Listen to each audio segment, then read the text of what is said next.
The great Hafiz said, even after all this time, the sun never says to the earth, you owe me. Just think what a love like that can do. It lights up the whole world. It's at the top of the ladder. The rungs of the ladder lead us to this place. And when we get it, and we are motivated by our desire to serve and reach to others, you will know the God that is within you. You'll transcend this ego. The ego is the part of us that is the false self. It's the part of us that has left our connection to God. It's the shedding of the ego. It's that knowing within each and every one of us there's this peaceful Tahiti. Many of you know I've just published a new book, which is somewhat of a memoir, but I didn't write it with that intent, or an autobiography. It's really a look at all of the significant people and the events and the circumstances and the things that have showed up in my life, and to look back on them from the time that I was just a baby and the years that I spent in an orphanage and a series of foster homes. Throughout my years of having a difficult time as a teenager in school, getting kicked out several times, fighting the system all the way, refusing to fit in, listening to an inner voice that kept prodding me in a direction that you've probably heard me tell it. I'll tell it again. It's when I was in the third grade. I was in a home out in Mount Clemens, Michigan, and it was a brand new school, but I was in a new school every year, the first 10 years of my life. So first grade, second grade, I just kept changing homes and schools and places. With my brother David, who was a year and a half older than I am, but much smaller, and was bullied a lot, so I had to take care of him as well. And I came home from school. I was living with Mrs. Scarf at 231 Town Hall Road in Mount Clemens, Michigan. And I asked her, what's a scurvy elephant? And she said, a what? I said, what's a scurvy elephant? She said, well, where did you hear that? I said, well, I heard Mrs. Poole, who was my third grade teacher, tell the principal after class, on the first day of class, that Wayne Dyer was in her classroom and he was a scurvy elephant. I wanted to know what it meant. So she got on the phone. Yes, they had phones then, for those of you. It's my kids with their... And she called, and the principal said, oh, no, that's Wayne. He gets everything mixed up. She didn't say that he was a scurvy elephant in her classroom. She said that he was a disturbing element in her classroom. And of course, I've told that story 1,000 times, but and I've had people send me little weird-looking elephants. I've got a whole collection of them from all over the world. But it's been a part of the journey, is to be somewhat of a disturbing element in my life. After getting out of high school and just barely making it through high school, I joined the United States Navy for 4 years. And you can imagine how someone who's a scurvy elephant fits into a place where everybody is told how to dress and what to say and how to think and where to be, and you're not even allowed a thought to think for yourself at all.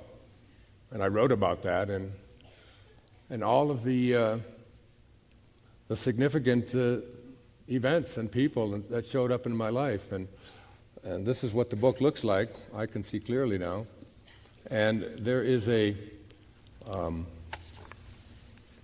quote at the very beginning, the beginning of chapter 1. And this is not really a self-help book, but it's a book that, as people write reviews, and there's about 100 or so reviews now on Amazon, and people say it's been the most helpful book to them of all the books that I've written. It's the 42nd book that I've written. because I really believe that when we step back and look at our life, we begin to realize that there are other factors and other forces that are really directing the traffic and moving the checkers around in this checkerboard of our that we call our life. Because our life is really like a tapestry. And, even the darkest threads in a tapestry add beauty to the tapestry. And I didn't leave out the dark threads, the struggles, the difficulties, the things that came along that when they happened, I was so devastated. At one time, essentially clinically depressed, if you will, unable to even hardly get out of bed. When my family, when I broke up, my wife and I separated 13 years ago. But out of that separation, we grew closer and closer. And I was able to write perhaps the most impactful book of all the books I'd written, the one that seemed to have made the biggest difference in people's lives. And I couldn't have written it without the compassion that I began to feel because of the pain that I was experiencing in my life over this thing that happened at the age of 60. I thought when you hit 60, you were out of junior high school and breaking up. But I wrote my way out of it and was able to help a lot of people with a book called The Power of Intention, which became a huge public television special. And that was another one of those significant events in my life. The woman that came to me and asked me to do a public television special, Nikki Vitale, that was in 1998. Public television is something that I really believe in very strongly because it's an energy that comes into our home that doesn't have the violence and doesn't have all the smarty pants talk between children and their parents and making funny jokes about how inept the parents are and so on. And I'm proud to say, as I sit here speaking to you today, that we've raised, with the 10 public television specials that I've done, $250 million for public television. Yeah.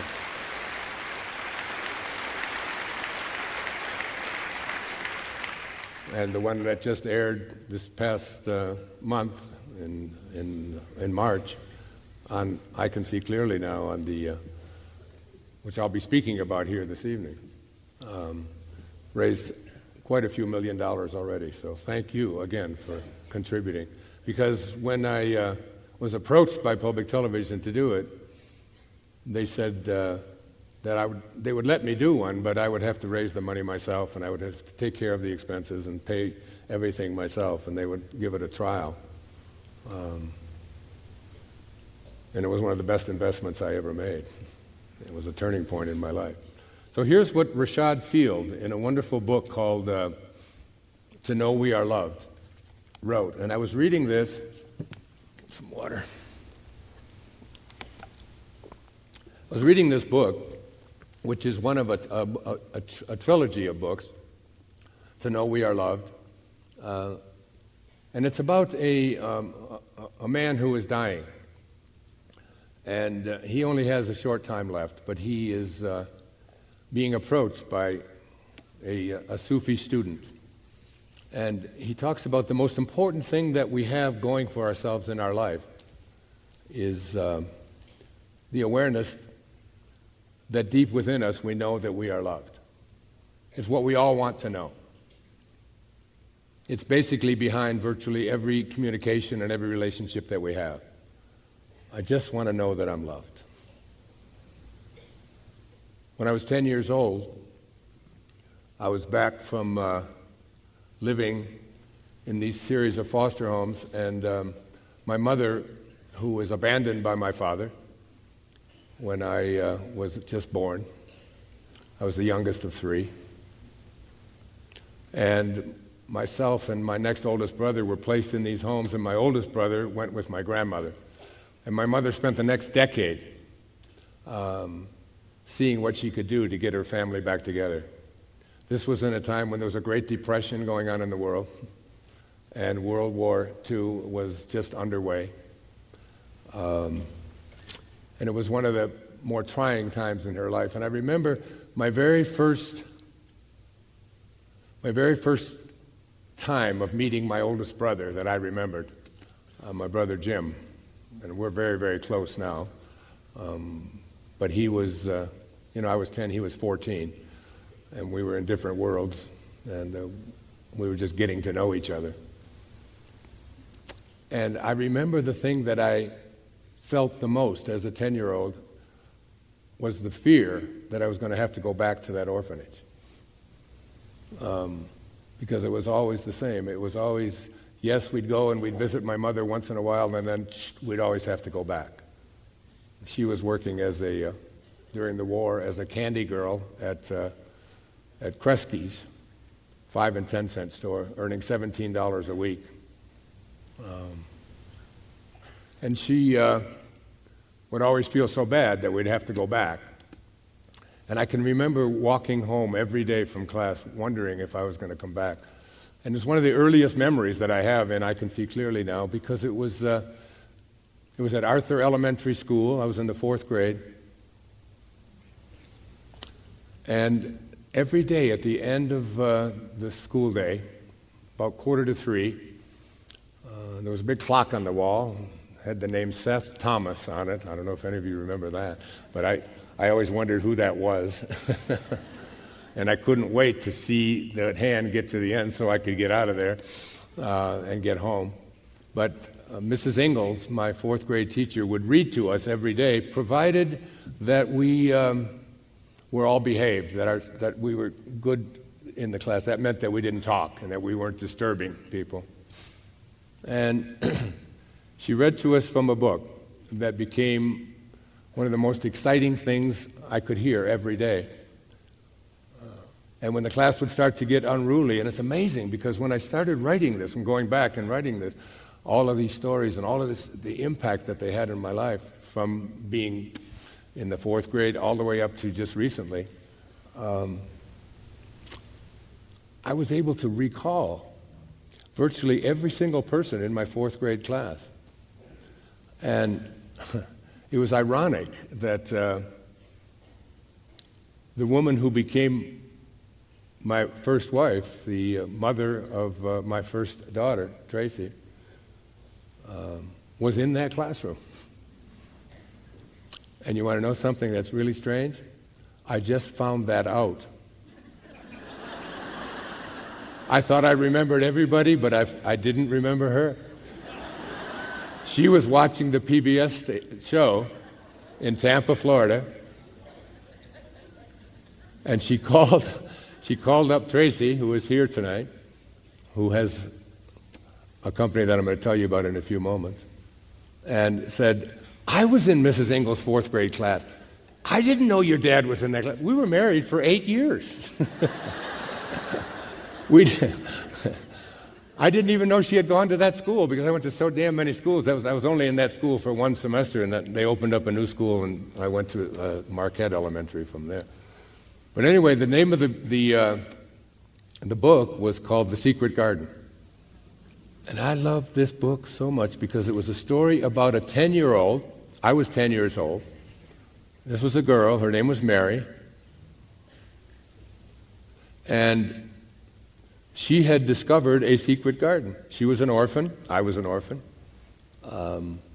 She had a very positive outlook on life. She was always excited about what possibly could happen.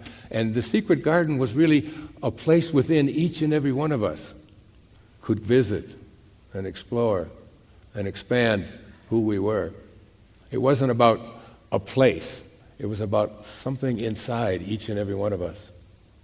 And I can remember I would walk home from that classroom, up Peerless Street and over to 7 Mile Road where I lived. And I used to think, I know that I have a secret garden in me because that's how I got through the previous 7 or 8 years in the various schools and so on, and helping my brother to learn this as well, who was a bit handicapped at that time.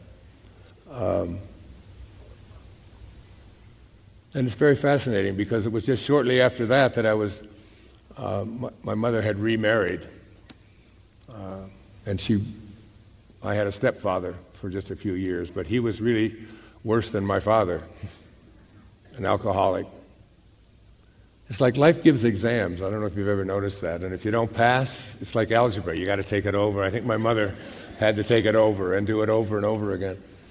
But my father was my stepfather rather was a Catholic, a very strict Catholic, and a big drinker. He drank every single day. But the thing that we had to do on Tuesday nights, when the Milton Berle show was on in 1952 and 1953, we didn't get to watch Milton Berle.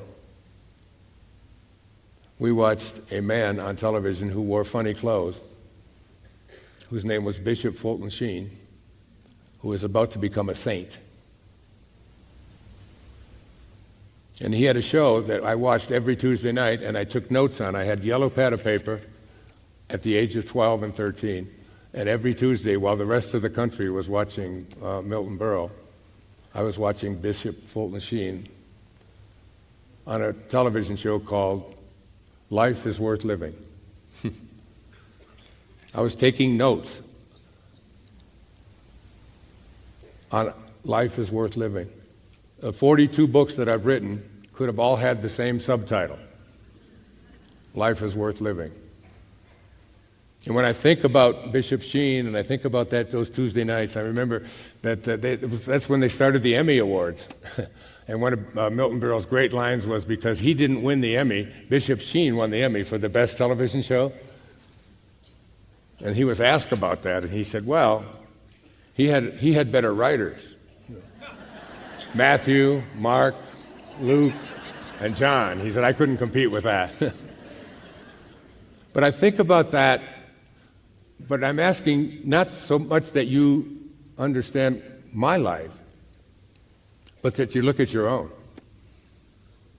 And you review the very significant events and faculties and circumstances and people and all the things that showed up in your life, and begin to have an awareness that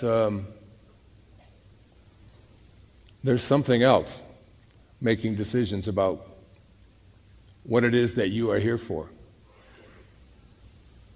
It's almost as if you have to look at every single thing that ever happened to your life and recognize that it was all, there's some kind of divine guidance, always working, even in the toughest of times. And so as I was reading To Know We Are Loved, about this man who was dying, he was a beautiful spirit, a mystical man.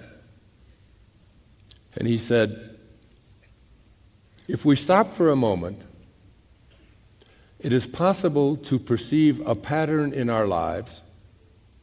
The motivators that have influenced us become much more obvious. We are able to see the unfolding from both ends at once, coming into the present moment. But until we have got to a certain point of realization, this is not possible, because everything is still seen as a series of apparent causes and effects. And that struck me, and I'm going to read it again. I want you to really think about this as you look at your own life.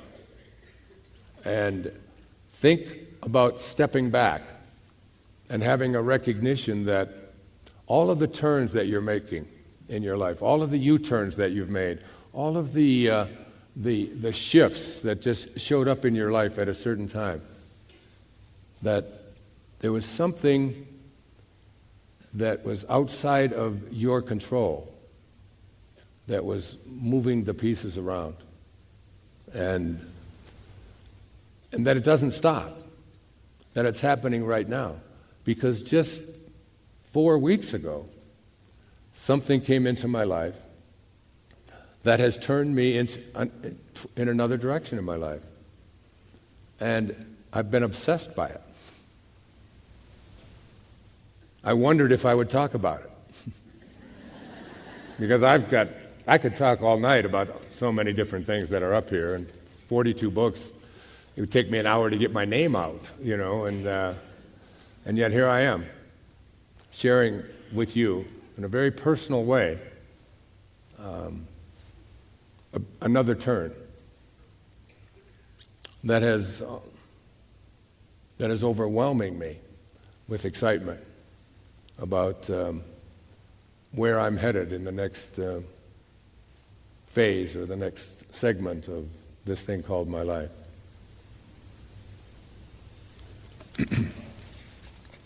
So I want you to stop for a moment and understand that it is possible to perceive a pattern in our lives. The motivators that have influenced us will become much more obvious. We are able to see life unfolding, and this is underlined because it was emphasized in the book, from both ends at once, coming into the present moment. That means from the past, what we think of as the past, and also from the future. That we are pulling things out of the future. My example of this is always, I have 8 children, 6 daughters, 2 sons, and whenever they're born, it's just the most miraculous event. I was there for the birth of 4 of those children. Cut the cord, all of those things. I wasn't allowed to do that before. In fact, we weren't even allowed on the same floor in those years. We had to sit and wait by the telephone, and wait to find out what we had. But it's there's an awareness that you look at this little child and that everything that it's ever going to need for its physical development is already there. And their wisdom teeth are there the day that they're born. We're not going to pull them out of the past. They're here. We're going to pull those out of the future. And that's like 20 years from now, and here we are, we're going to pull them out. Well, it's not just true from our physical things, it's true for everything, as I'll try to make clear as this evening unfolds. We're able to see life unfolding from both ends at once, coming into the present moment. But until we have got to a certain point of realization, this is not possible because everything is seen as a series of apparent causes and effects. We have this tendency to believe that if you do this, then this is the cause of this, and then this is the cause of this, and so on. But I had a wonderful teacher. I was in my earliest training, I was going to become a Jungian analyst based on the teachings of the great Carl Jung, who passed away when I was 12 years old in 1952. And one of the things that Jung said, he said, from the beginning of my life, I had a sense of destiny as though my life was assigned to me by fate and had to be fulfilled. This gave me an inner security, and though I could never prove it to myself, it proved itself to me. I did not have this certainty. It had me. I can really identify with Dr. Jung's comments that I was being interviewed by the New York Times many years ago, and the great Arthur Miller was being interviewed at the same time, the famous playwright who wrote so many great plays, Death of a Salesman, and so many others. And he was asked the question, he was 91 years old, and he was asked the question, are you working on another play? And he responded, something I'd never forgot because I wrote it down, took notes on it. He said, I don't know, but I probably am. Now, on June the 26th in 2012, I told my entire family and my publisher that I was not going to write any more books. It was just too much pressure. That I had done enough, and that I was going to go on and do some other things, but that this idea of having to face 500 empty sheets of paper and fill them from something in here, and everything that has got my name on it any place was written by me, by hand. And it's just such a draining experience. It's exciting, but it's just draining. It just takes so much out of, especially the way I write, because when I write, I'm just obsessed. It's morning, noon, night, go to sleep thinking about it, wake up. My children will tell you when they visit me, that I have a pen with me, and I'll drive wherever I am, whatever room I'm in, wherever we are, even if we're in the car and I'm driving, I'll often pull over. I just had an idea. I think I'll add that, and it's and to do it that many times and to spend 40 or so years of my life doing just that, I said, that's enough. I don't have to prove it anymore. I'm done. My kids all said, yeah, Dad.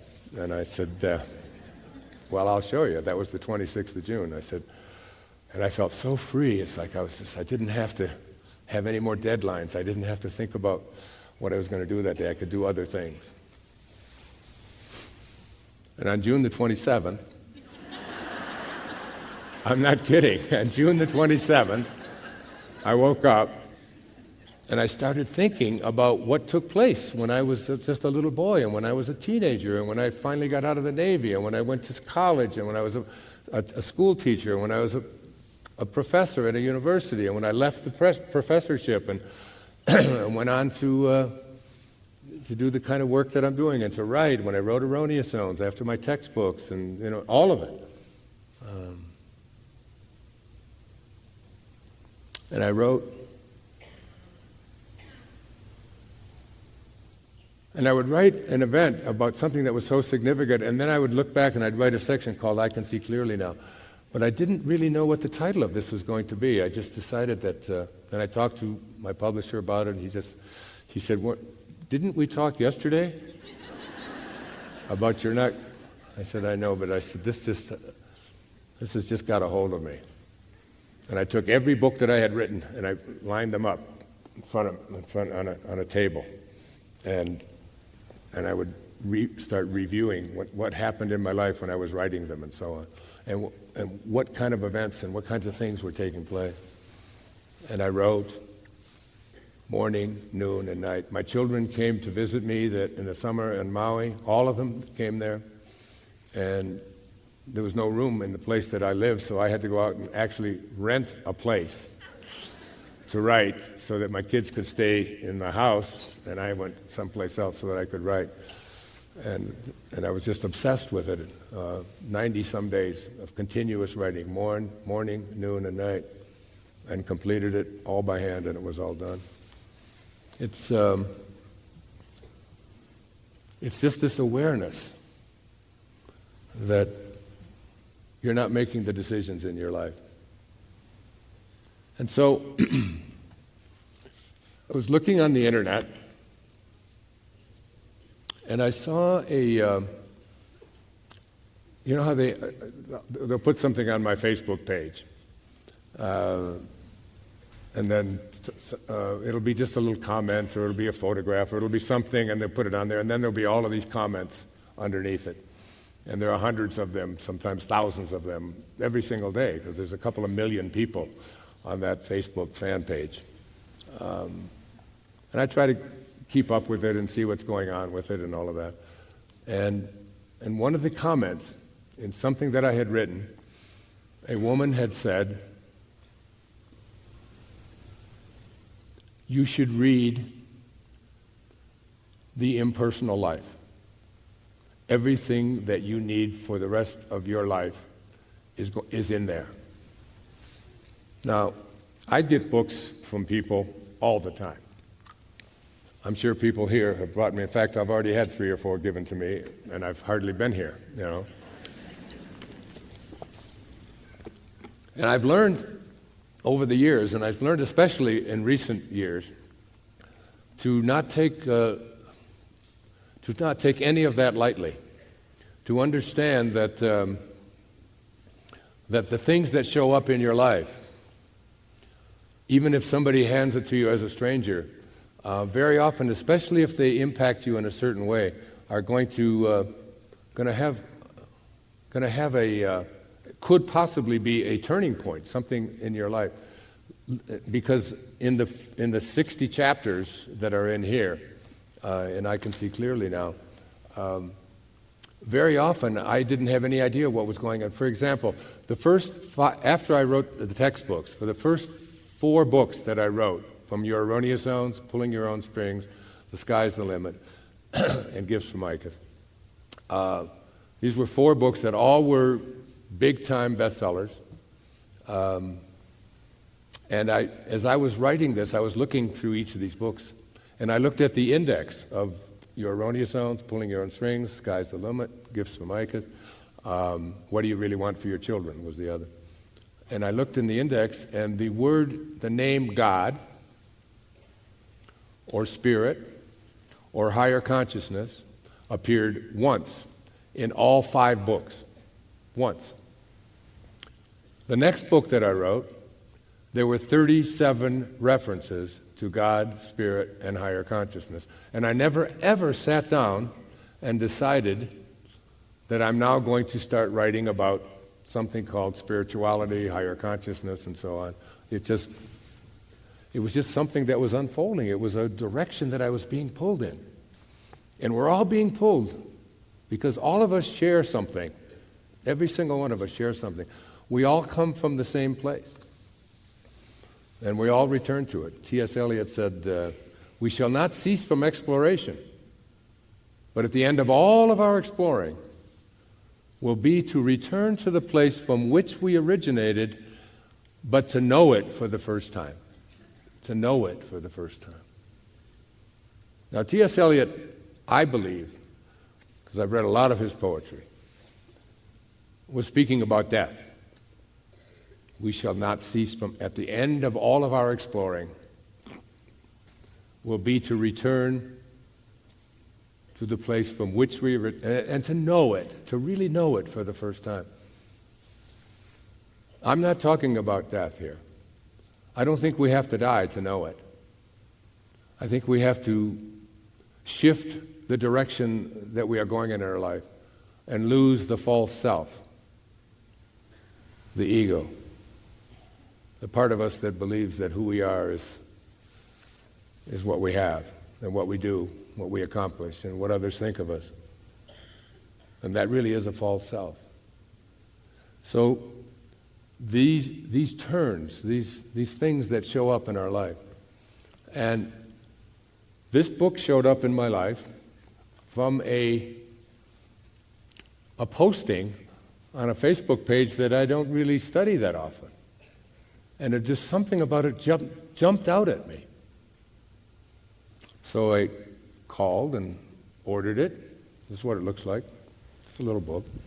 And if you read some of my recent books, like Wishes Fulfilled, that book was completely inspired by a little tiny book that I have right here with me. I carry with me wherever I go. It's called the I Am Discourses. That there is something inside each and every one of us called this I Am presence. And it's the director of our lives and the producer of our lives. And we sit here in these bodies and we believe that this is who we are. These bodies that we occupy and these occupations that we have and these duties that we perform. When in fact, that's not who we are at all. Even being able to answer the question, who am I? So I ordered this book, The Impersonal Life, and it was written in 1914, exactly 100 years ago today. And it was published in 1917, the year that we got into World War I.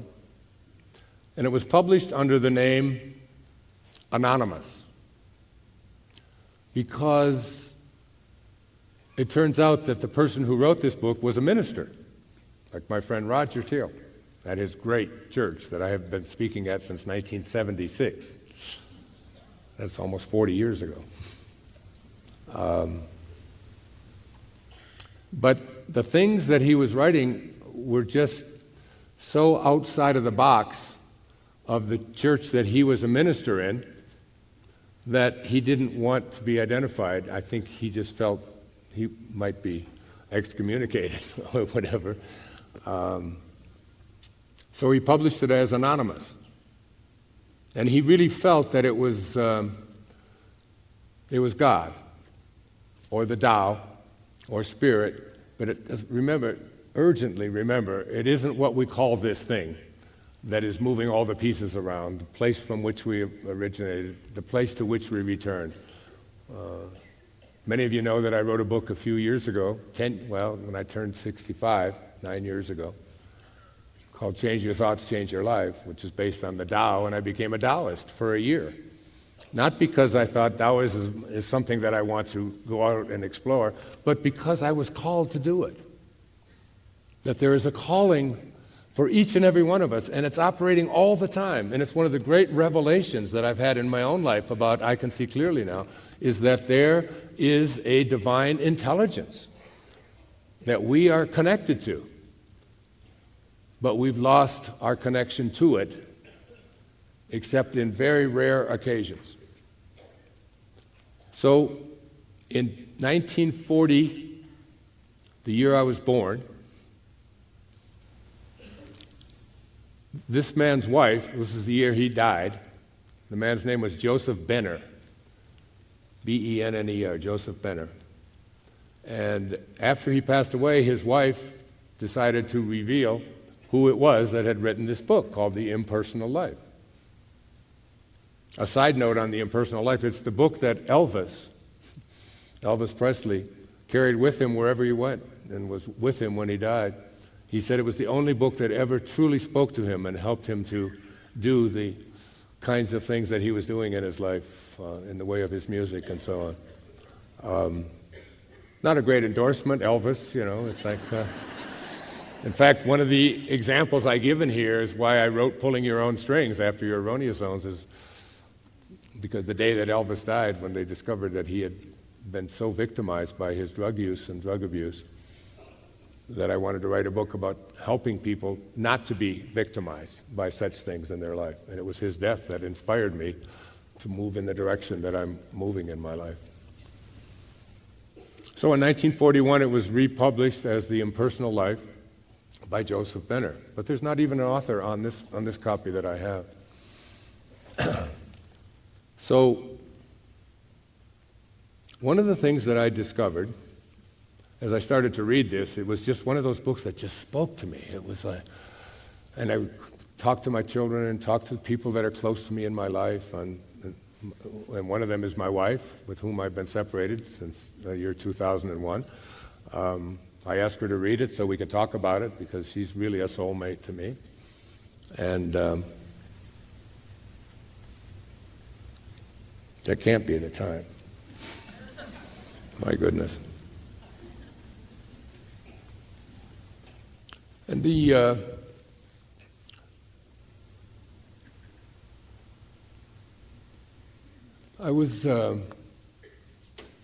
was one morning,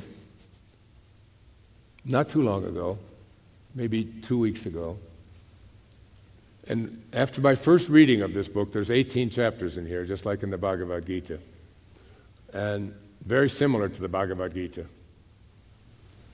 And and as I would read each chapter each day, I would think about it, and I would write notes on it, and I would just wonder, because basically the essence of this is called the impersonal life, that there is a part of us that is connected to our source of being. Call it what you want. The opening line of the Tao says, the Tao that can be named is not the Tao. So if you can call it God, you can call it spirit, you can call it consciousness, you can call it divine mind, you can call it I am presence, which is what he calls it. So I'm just going to call it God. It works for me. And I got the mic. So I can call it anything I want to call it, right? So the last chapter in here is called Union. And the 17th chapter in here is called Finding Me. And me, the word me, is not some external God speaking and writing this book, but me is the impersonal, that is not just for Wayne, or not just for Sally, or not just for Mike, but the impersonal consciousness that is located in each and every one of us. That from which we originated, that to which we return, and it's that thing that animates all of life. So if you were to close your eyes and say, what is my life? What is life?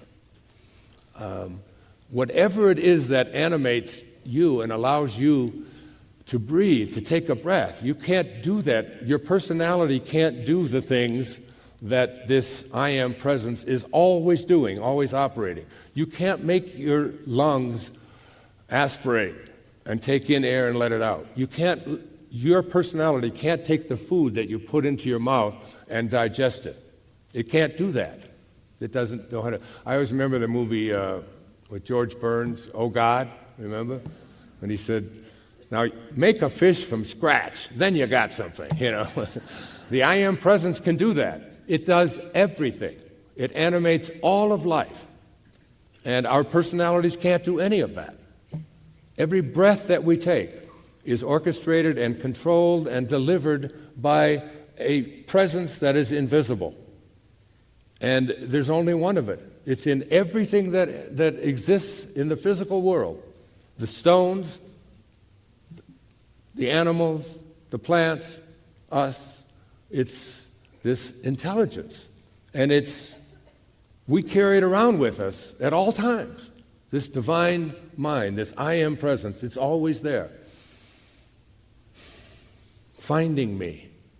How do you find me? And union. The whole purpose, what I want to talk about, the rest of my life, or at least the next few years of it, if I'm granted them, because, again, that's not up to me either. When you get called, you get called. You know, he often says in there that, you know, you showed up here in the 20th century. Why didn't you show up 100 years from now? Why did you show up in this country and not in another country? Something is taking care of all of that for you. You don't have the power to be able to do these things. And we carry around this divine intelligence that's capable of doing anything, that is omniscient and omnipotent and all-knowing. It's everywhere at once. We have that within us. We carry it around wherever we go. It's this incredible intelligence. And we all carry it around, and yet we act like we are weak. And we have a subconscious mind that has been programmed to believe that we're ordinary. And we can't create miracles, and we can't accomplish fantastic things. I've just discovered that within me there's this miracle worker who is capable of manifesting and creating. I mean, just all of this stuff that I've written and all of these things that I'm doing, even my giving this talk right now, it's not my personality that is doing it. Every desire that you have is placed there by something that you have no control over. Every desire, every thought. In the Tao, it says, Lao Tzu says, 2,500 years ago, you're not doing anything, you're just being done. You're just being done. If you don't believe that, just look in the mirror. I've got pictures of myself on the wall when I was 21 years old, and I can't find one cell of that body that was here 50 years ago. And yet, when I was in it, I believed that's who I was. I was certain this is who I am, just like right now. I'm certain this is who I am.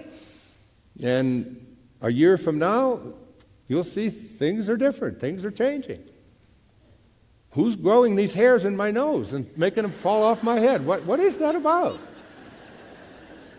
Now when I shave, and then I have to shave over here on my ear and make sure that I don't... I didn't decide any of that.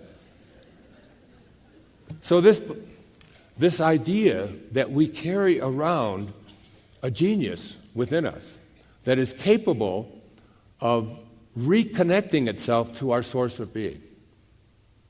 And I was contemplating the idea of how do I really connect to it, because it is capable, it created me, it is capable of anything that I place my attention on. It's capable of it. How do I get it? How do I find it? How can I really come to know it and make it work for me in ways that I never dreamt of before? And I've dreamt big and accomplished big. I've come here with big dharma. There's no question about it. Millions and millions, maybe 1 billion people know who I am and read the work that I do. I've got hundreds of millions of books out there, and and endless CDs and so on. And it's like, that's really big Dharma. And yet, there's this humble part of me inside that wonders, why me? Why, when I was a year old, was I lying on a snowbank with my two brothers and my mother that had just been thrown us by slushy, a truck went by and threw us into the slide, and my mother was holding her three little kids. I was 1, my brother was 2, my next brother was 4, and this was just before we were put into the home. And this truck went by in a morning, it was in December of 1941, right after Pearl Harbor, and we all threw back on it. My mother is all upset. She's got dirty, slushy water all over her. We're on a snowbank. My brother Jim is all crying and all upset. My brother Dave is weirded out, because he was always weirded out when he was a little kid. And I'm laying there saying, this is great. This is fantastic. Look, we got a snow. And it's like, and my mother's favorite story about me was always, this was you, Wayne. This was you were always looking for something positive, no matter what it was, and nothing could get you down. And why was I reading The Secret Garden? And why was I watching and taking notes on on a television show called Life is Worth Living? And I could go on with the stories of that taking place. And now you look at your own life. And not only look at your own life in terms of all of the things that happened, and the different kinds of time that I talked about on the PBS show, and I talk a little bit about, horizontal time, chronological time, and then there's, that cause and effect time, and then there's vertical time. And I talked about Carl Jung saying that he didn't have this idea, it had him. He said, at the same moment that you're a protagonist in your own life and you're making choices, at the very same moment, you're also the spear carrier or the extra in a much larger drama. And then he concluded with this. This is a brilliant scholar. He said, in essence, you are all doomed to make choices. That's what I can see clearly now is about. Understanding the paradox of being doomed to make choices. You see, if you take your physical body and look at your physical body, you can say, okay, I happen to be in a 6'2" male body with blue eyes, who's Caucasian, who's got, and so on. This is the body, and I'm doomed. This is it for this lifetime. This is the body that I get. It's going to grow into what this is. But I can also make choices about being doomed. And the choices I can make are, I can be healthy, I can watch what I eat, I can exercise this body, I can make this body as strong and vibrant and vital with all of the choices that I make about how I treat this body, which is really, as the Sufis say, if you don't have a temple in your heart, you'll never find your heart in a temple. This is a temple. And it is such an amazing temple with trillions of cells in it, all working together in one unity. And so while I was doomed with this body, I'm not going to show up in this incarnation in a female body, in a body that has, dark skin instead of fair skin, and so on. So you're making choices. Now the question is, do you understand what Jung was speaking about for the rest of your life? Doomed? Yes. Your life is laid out for you. It really is. You signed up for it. When I had a conversation with God, before I ever entered this world, God said, what do you want to do when you come into this lifetime? And I said, well, I think I'd like to teach self-reliance this time around. And God said, are you sure? You want to spend an entire lifetime teaching self-reliance? I said, yes, that's what I want to do. He said, then we better get your little ass into an orphanage, don't you think? It's like... And there's no better place to learn self-reliance than in an orphanage, right? Because there's not going to be any parents there, which is a huge advantage in many ways. No parents. Wow. And I know, Because once you learn how to rely upon yourself when you're a young child, no one can ever take that away from you and say, well, it really doesn't apply. It's really other people's fault the way things are, and so on. You can never buy into that. And that's true for our whole lives, including the dark threads, including the struggles and the things that come along. As Elizabeth Kubler-Ross once said, who was a dear friend of mine before she passed on, she said, if you shield the mountain from the windstorms, you'll never see the beauty of the carvings. If you try to take the storms of your life out, they are adding beauty to the tapestry that is your life as well.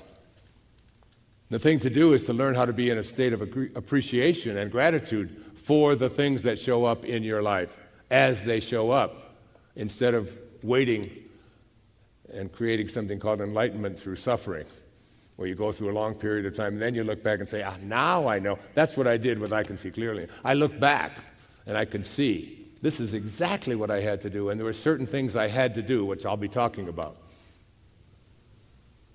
So I'm reading this book, and I'm up to like chapter 16 or 17, I don't know exactly. I just finished another complete reading of this today. And I'm thinking, I meditate, and I get quiet, and I watch what I eat, and I exercise as much as I possibly can, and I try to be as loving as I possibly can. I try to live from a place of divine love, which is why I have it on my shirt wherever I go. What's the answer, Wayne? Love, period. That's it. That's what I did my PBS show in. But it's still, I know I carry around, I know that this ego of mine, this part of me that has believed that who I am is what I have and do and accomplish and what others think of me and all of that, is not really my essence. But how do you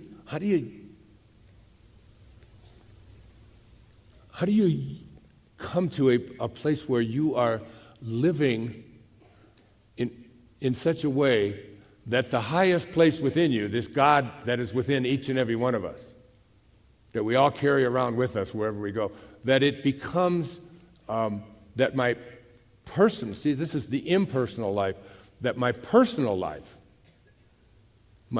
which means my personality and all of its components, like my mind, my body, and everything that I do, that it becomes in harmony with this essence from which I originated, and living from that place.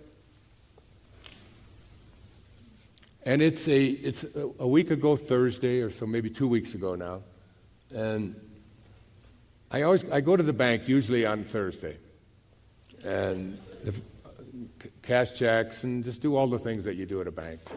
And there's a woman at the bank. Her name is Cheyenne, and she has twin boys, 3 years old, and another child, 4 years old, and a husband who has diabetes,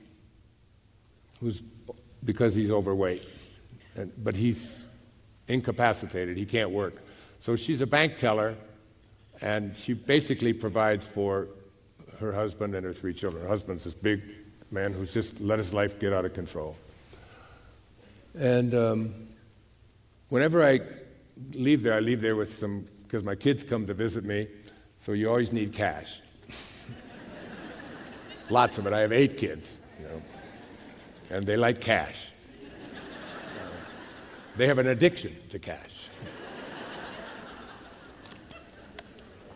So now I know that Cheyenne goes to lunch at 20 minutes to 11. Early lunch, but she goes 20 to 11 till 11:45 every day. And when she hands me back the cash that I take, in an envelope, I always take $100 bill and I put it underneath her little computer thing there. And I've been doing this for the last couple of years. just so that she'll have an extra $100 every week for helping her out. And then I stop at the dry cleaners on the way home, and there's a little lady in there. She's about 4'10", real hefty lady, but she works in a dry cleaning place where, you know what a dry cleaning plant looks like? I mean, hot and steamy, and she's not a very attractive, physically attractive looking woman, and and whenever I go in there, I always slip her $100, just because I just think what it would be like to have to stay in that hot, steamy room in Maui, handing people their clothes and ironing things and so on. And she doesn't have a family. She doesn't have anybody that really loves her except me. So I try to do something for her. And those are two of the things, and there's others. But so this is Thursday morning, and I know I have to go to the bank, and I just can't stop thinking about Cheyenne and Elsie, this lady at the dry cleaner. And I think, well, I'll just go to the bank later because I had all of these things to do that day. And something inside of me, now this is what I want you to understand. It's like Napoleon Hill, when he wrote Think and Grow Rich, said that the thing that separates out highly functioning, self-actualizing people that Maslow spoke about, my teacher, Maslow, he said, is that they have within them something called a burning desire. And a burning desire isn't just a desire, and all desires, as I said earlier, are placed in there by this I am presence within us. Every desire that you have doesn't come from your personality. It is placed there. Ask yourself, close your eyes, ask yourself, what is it that puts a desire inside of me? And know that it is that which animates all of life. It can't be stopped. It can't be changed.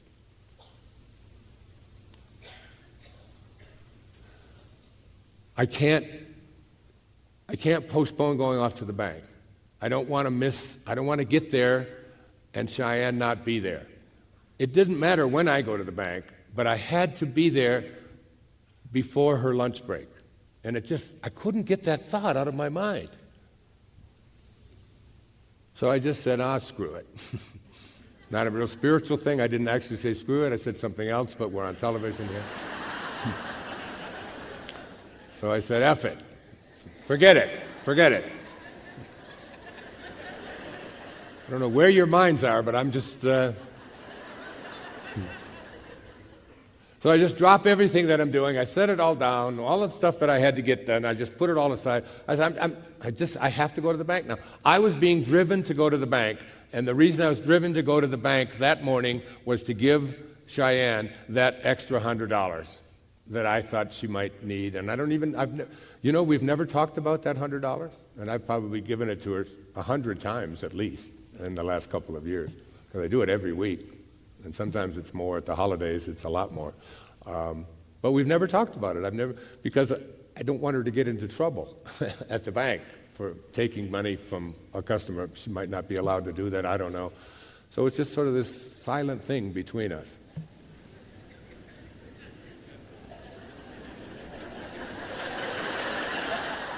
So I go to the bank. I do exactly what I told you. I put the $100 down. She puts it in. She brings it up in her hand, puts it in. I go to the cleaners. I see Elsie, all sweating, and she comes over. Oh, it's so good to see you. And she one time asked me if I was God. And I said yes, and so are you. You just don't know it, and I do. It's true. And she just, you would think I'd given her $1 million when she sees me. She just can't even believe that someone would do this for her. And I get back, and I actually stopped another place and did something else for somebody that I often do as well at this Starbucks place. And then I get home, okay? And I'm going to read chapter 17. I'm not going to read the whole chapter, although they're short chapters. I had no idea this talk was going to go like this tonight, but I hope you're enjoying it. Thank you. So it's in the chapter called Finding Me. And yes, it is chapter 17. It's the second to the last chapter. The last chapter is called Union. That is, once you find me, how do you stay connected to me? And the me, the person that is writing this from the first person, is you as God, the highest part of you, that is putting desires in there, that is controlling all of your thoughts, that is the invisibleness. It's like we can find the command center in our bodies where all the things that we do and all the choices that we make are taking place. We can always find the command center, go into the brain, and we can locate it and find out what is causing me, what's allowing me to move my hand across here, or to wiggle my toes, or to flick my fingers, or whatever. We can find the command center. The scientists are really good at finding the command center. But I'm not talking about the command center here tonight. I'm talking about the commander in the command center that is saying, I think I'm going to wiggle my finger. I can't do that. My personality can't do that. I can't have that thought myself. I need something bigger than me to place that thought in there. As it says in the Tao, you're not doing anything, you're being done. Also, you're not thinking anything, you're being thought. You are not the one who is responsible for your thinking. Your thinking is placed there for you to elevate your consciousness, even the thoughts and the desires that are going to result in failure. Because the way that we need to accomplish things very often is to fail. Not only as individuals, but as a people. And that's what wars are. And that's what a cancer cell is in our body. It's a cell that has lost its connection to the whole. And it will kill the very host that keeps it alive. It's got dis-ease within it. Like each and every cell in our body is a cell that is impersonal, except for the ones that love themselves so much that they want to gobble up the cell next to them, and that's what we call cancer. Otherwise, the trillions of cells within us are all impersonal. They are all just doing what they do in connection to staying connected to this whole called our body. Try to imagine that you are one cell amongst trillions of cells in a body called humanity or God. That we are attributes of God. That's how it's spoken in here. The best and the surest way you may know me being the God that you carry around with you at all times, the best and the surest way you may know me is when selfless love fills your heart and there is a strong, compelling urge to help someone, to heal their ills, to relieve their suffering, to bring them happiness, to point out the true way. That is the actual feel of me, God, within you, pushing the personality aside, using your mind and your body for the purpose I created them as avenues for the expression of my real nature, which is perfect love, the Christ of God, the one vitalizing, quickening, life-giving, strengthening, healing, all-supplying, all-informing power in the universe. It is in you, and you will recognize it and be able to use it and access it and make it work for you when you experience selfless love or there is a strong, compelling urge to help someone. And that, as I came back from the bank and I was going to read this chapter before I went on to do what else I was going to do that day, which was some writing. And I thought, oh my God, that's the answer. It's so simple. Whenever you have a compelling desire inside of you to do something for someone else, that's it saying to you, here I am, inside of you. When it opens this book, the 8 most important words in the English language from the Bible, be still. I'd like you to do that right now. Just be very still. Be still and know that I am God. Be still. Try to get very still right now. Close your eyes even. And know, beyond any doubt, that I am God.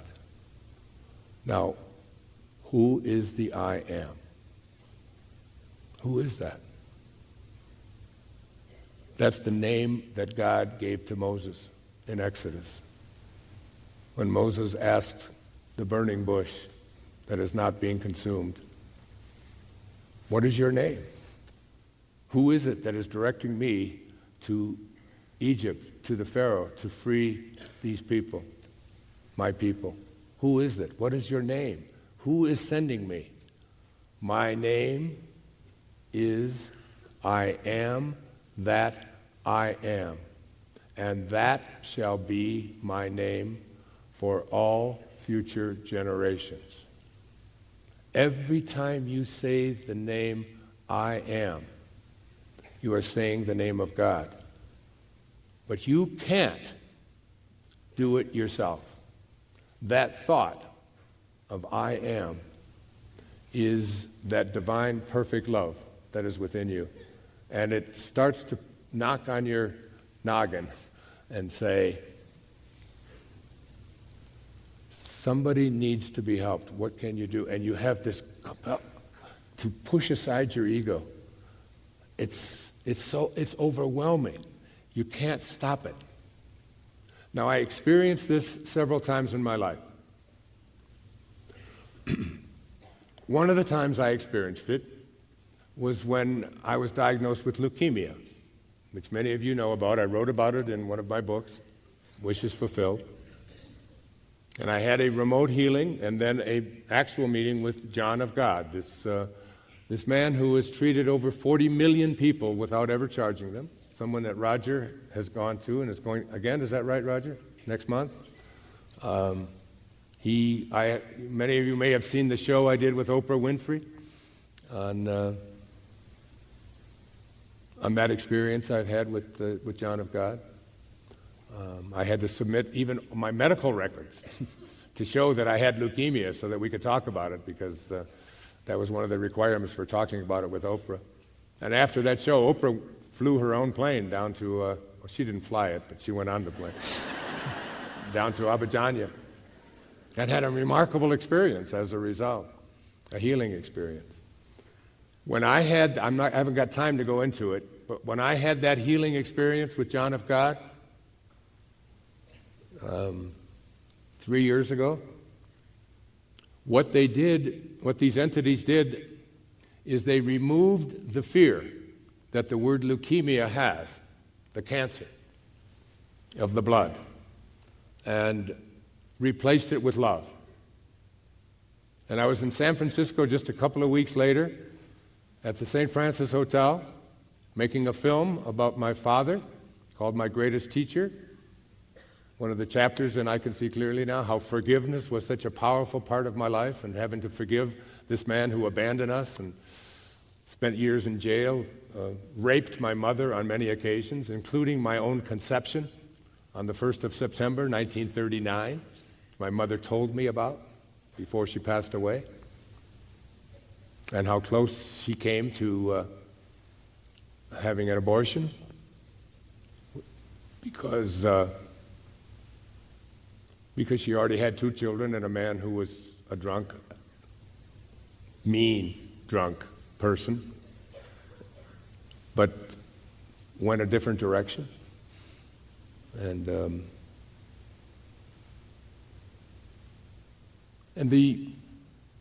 what happened on that, to me, after that fear was removed, was that I was able to make more contact with the I am presence that is within me, that all of us have within us. Each and every person in here has it. Everything that is alive is animated by this invisible divine intelligence. Everything that has life in it And that means everything, including this plastic water bottle. Everything. And on my 71st birthday, all I wanted to do that morning was to get up and go out to the in Union Square, right outside the St. Francis Hotel. And I went down to the cashier at the hotel, and I had $2,000 check that I wrote, and I got $2,000 in $50 bills. And I walked around Union Square for the entire, it's all I wanted to do. It was one of those compelling things that sent me to the bank that day early so that I could take care of Cheyenne and Elsie. When it didn't make any difference to me when I went, but I had to. It was just like this pull. That's when you make that connection. And I spent the entire day of my 71st birthday just hugging and talking to and communing with and putting money in their pockets of people who lived on the streets in San Francisco. People who smelled terrible. People who hadn't had baths that looked like in years. They all looked like when I was with Mother Teresa in 1989. She said, every day, she said, I see Jesus Christ in all of his distressing disguises. I knew what she meant that day. And my life has been like that since. Not quite as extreme, and now even more extreme. This overwhelming pull to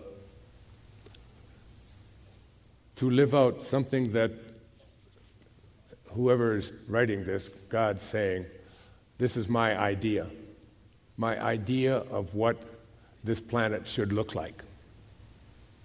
It can be solved and resolved when we just listen to that calling inside that says, help this person, be there for that person, do this for someone else. That's how we eliminate dis-ease, by reaching out and serving. It's the only thing we can do with our lives. And a few years back, I was in Assisi, and many of you have seen the film The Shift. How many have seen The Shift in the room? Look, almost everybody here. And if you haven't, you should have. You should feel guilty for not doing it. That's not a part of this at all. No. But in The Shift, I talk about something that happened to me very similar to this, and I didn't know it. I wasn't aware of it at the time. But I took a group of 20 people, my wife and I, to Assisi. Our second visit there. I went there again recently. Had an even more remarkable experience. And we were all going up the steps of this, it was like a castle, where Sister Claire, the founder of the Poor Clares, where she lived at the time. She was also the first woman admitted into the Franciscan order. She was in love with Francesco, but he had made a vow to serve God and to live Christ consciousness in his lifetime. Many of you know St. Francis is a huge influence in my life. I've been to Assisi 3 times. I wrote a book there called There's a Spiritual Solution to Every Problem. One of those books that came about after I would only put God in one of 5 books. Now I'm writing books called Your Sacred Self and a spiritual solution to every problem. And then it's just overwhelming. Psychology is so far back here, and spirituality, and now where I'm going to go with this, I'll share with you shortly. And while we were there was a young man. His name was John Grable, and I wrote about him and talked about him in the film. And he had muscular dystrophy, but I didn't even know that at the time. You wouldn't have known it. But he had 2 braces on his legs. He's a big man, about 6'1", about the size of me, weighed somewhere between 180, 200 pounds, big, strong, strapping guy. And we were going at this winding staircase. And as we started going, the staircase started narrowing and narrowing and narrowing to a point where John was right behind me, and he he tapped me on the shoulder and he said, Dr. Dyer, he said, I can't go up any further because I have to lift my legs out to the side in order to get up to the top, and it's narrowed and narrowed. And he said, and I can't go backwards because I can't bend my legs because of these braces. What am I going to do? And I had a very, very serious knee injury. I had been carried off a tennis court and told by a series of orthopedic surgeons that I had bone on bone and that I would have to have this right knee replaced in the immediate future, within the next year or so. So I wore a brace myself, but that day I forgot to wear my brace. And I said to John, who was behind me, I said, well, just put your arms around me, and I'll just carry you up the rest of the steps. I had forgotten about my knee at the time. And I had a vision as he got on me, and I was holding him, and then he had these heavy braces as well. I had a vision that there's going to be the headlines in the Assisi Daily News. Spiritual teacher from America, collapses, 40 people dead at the bottom of the stairs, everybody. And truly one of the signature moments in my life happened to me as I had John on my back. I started to collapse. My knee started to go down. I thought, I forgot. I don't have my brace on. And my knee I was going down with John on top of me. And then all the people, who knows? And as God is my witness, I saw St. Francis. And I just saw it maybe for 10 seconds. And I'm carrying John, collapsing, and he went like this. That's all.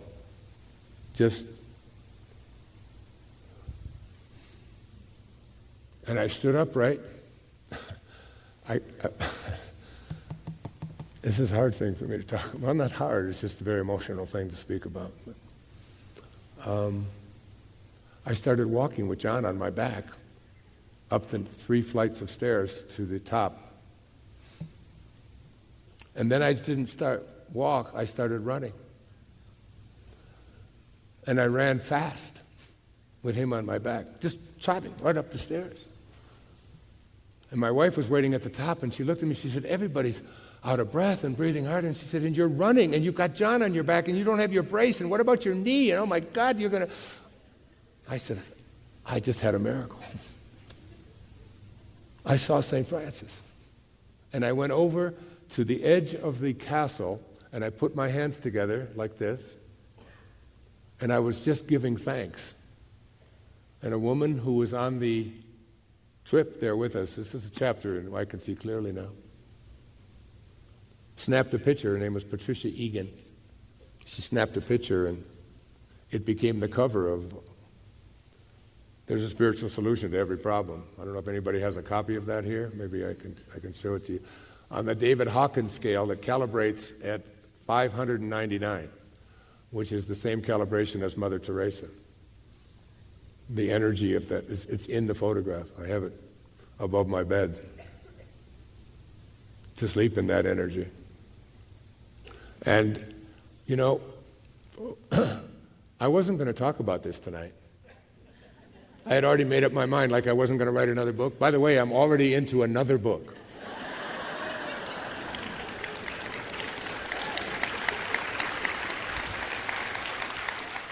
And so I decided, I said, should I talk about this, or should I go with the stuff I'm more familiar with, or should I,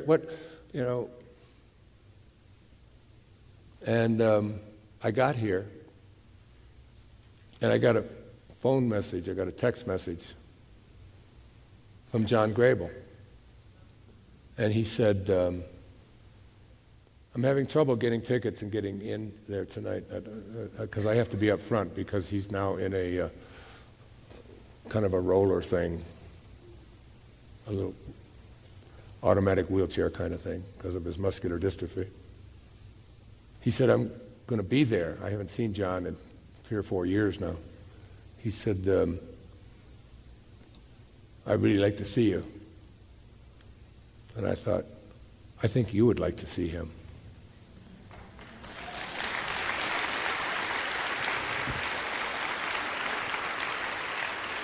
I would like you to meet the man who allowed me to reach down and serve and turn my life around in a very, very big way. He's going to get married real soon. His fiancée is here with him. His name is John Grable. And I'd like him to come out and just say a few words to you, if you don't mind.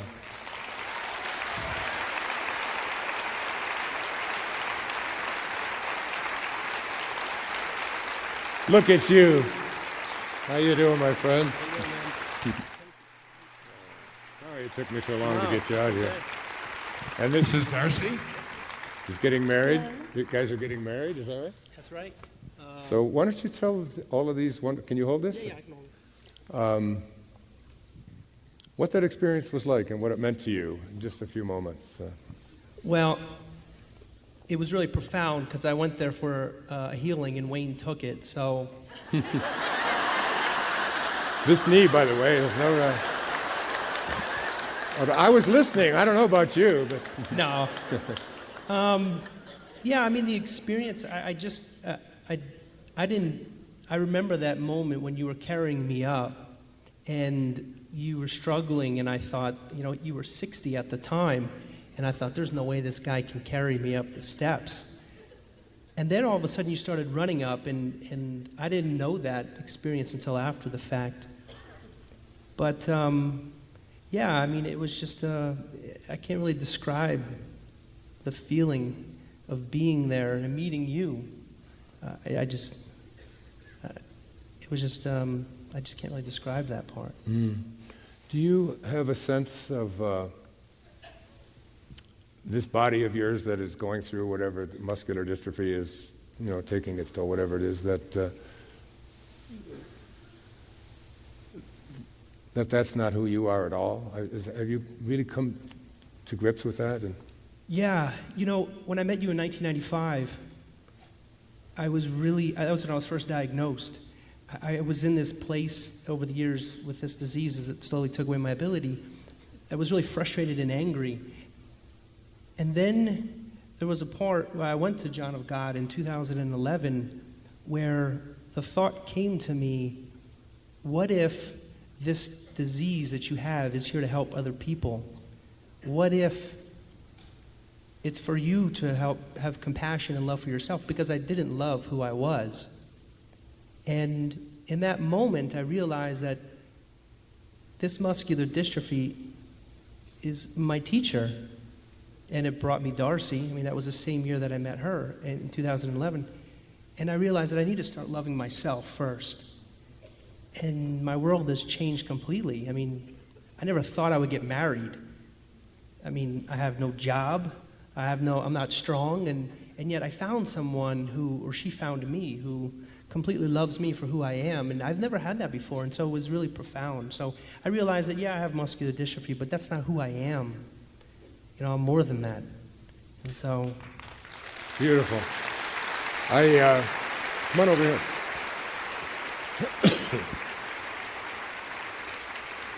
Stay up here with me for a few more minutes, do you mind?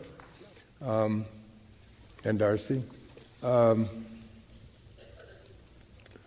My daughter, Tracy, is here. Where are you, honey? Oh, there she is. Say hello to my daughter. Stand up, baby.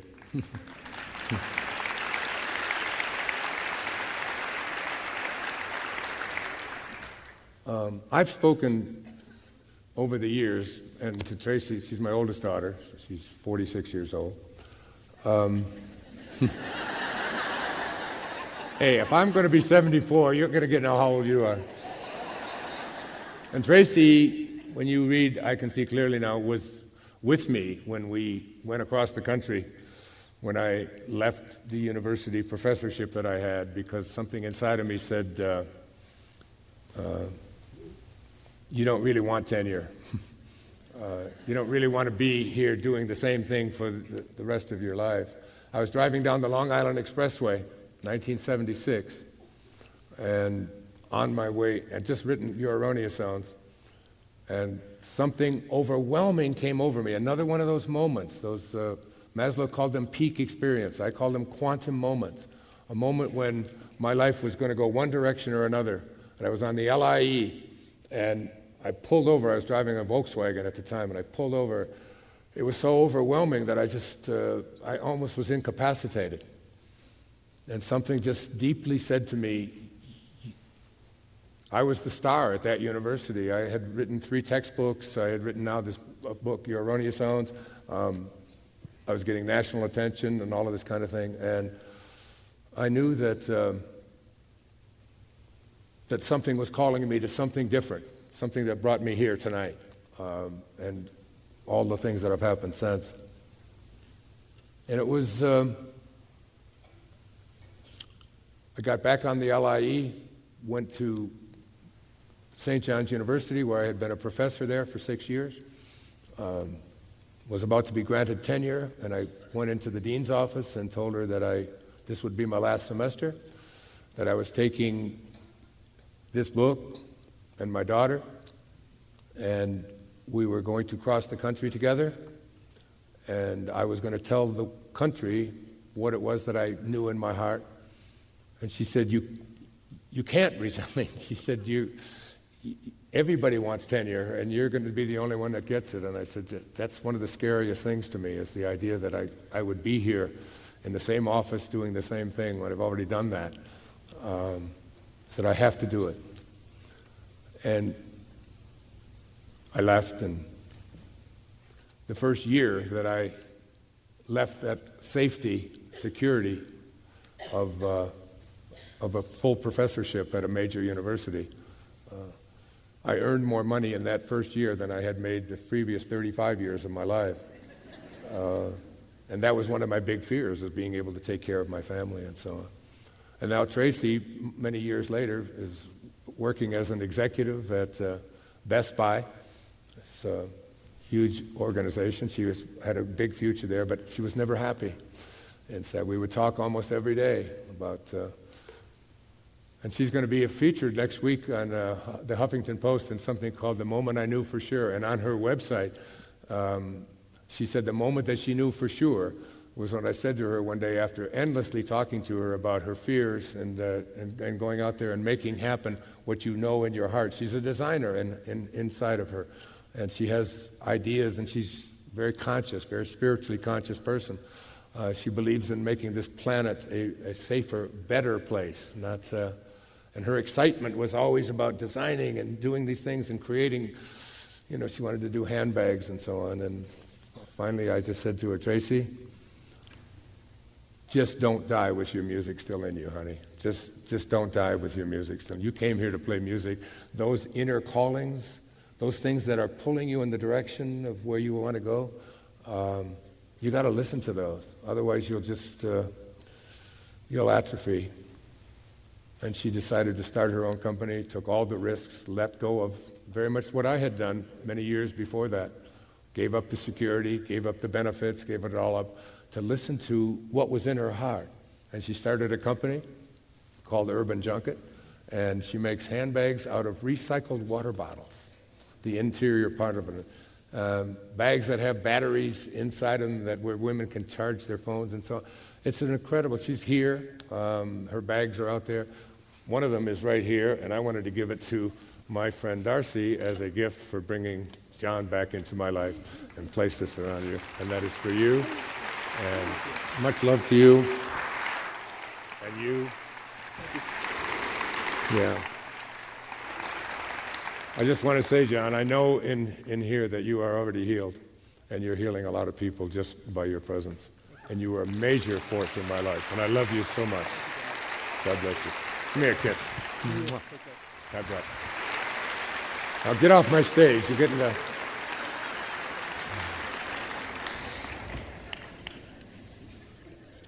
Your excitement. The thing that excites you, the thing that makes you know that this is why you're here and what you're all about, that's the reason that it is your excitement, the reason that you feel good inside when you think about what it is that you would really love to do and be, the reason that the word, enthusiasm in Greek breaks down to the God within, entheos, yasm, the God within. When you have excitement towards something, it is your connection to that highest place within you. my excitement the day that I went to see Cheyenne and Elsie is my connection to my highest self.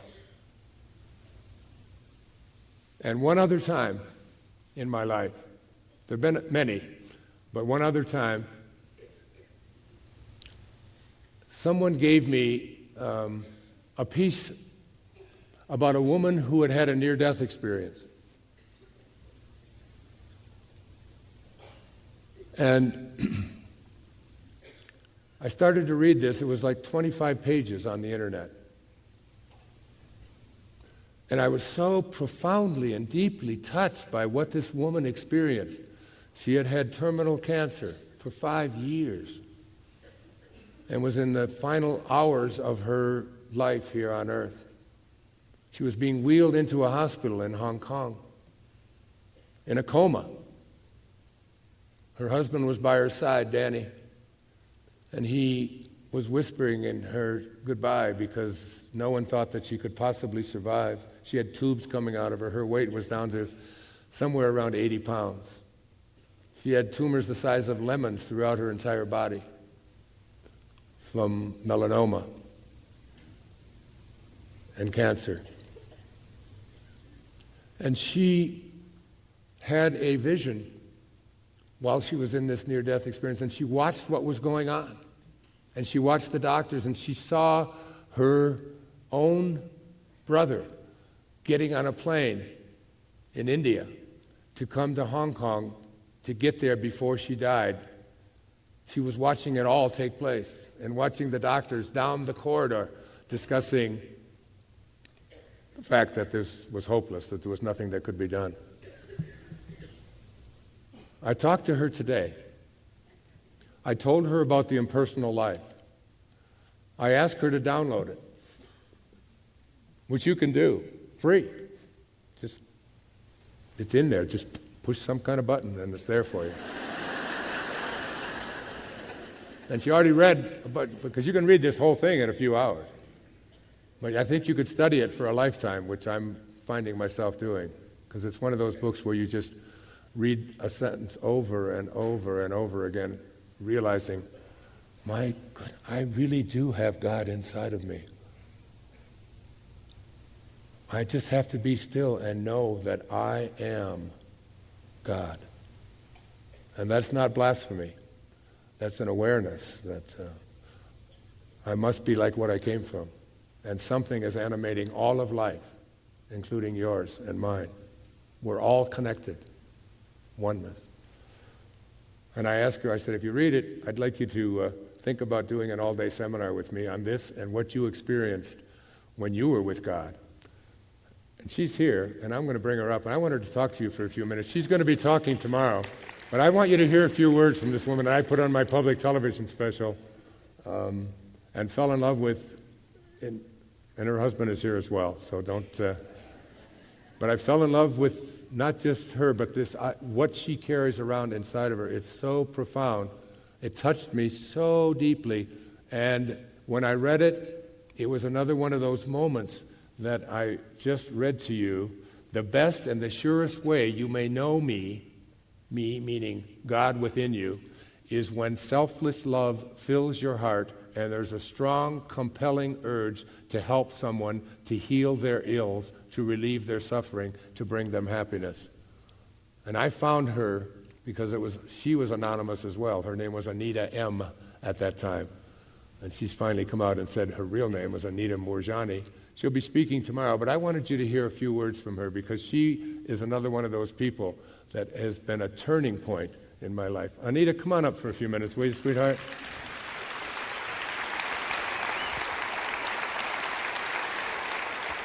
There she is. Look at you. So beautiful. Hello, my love.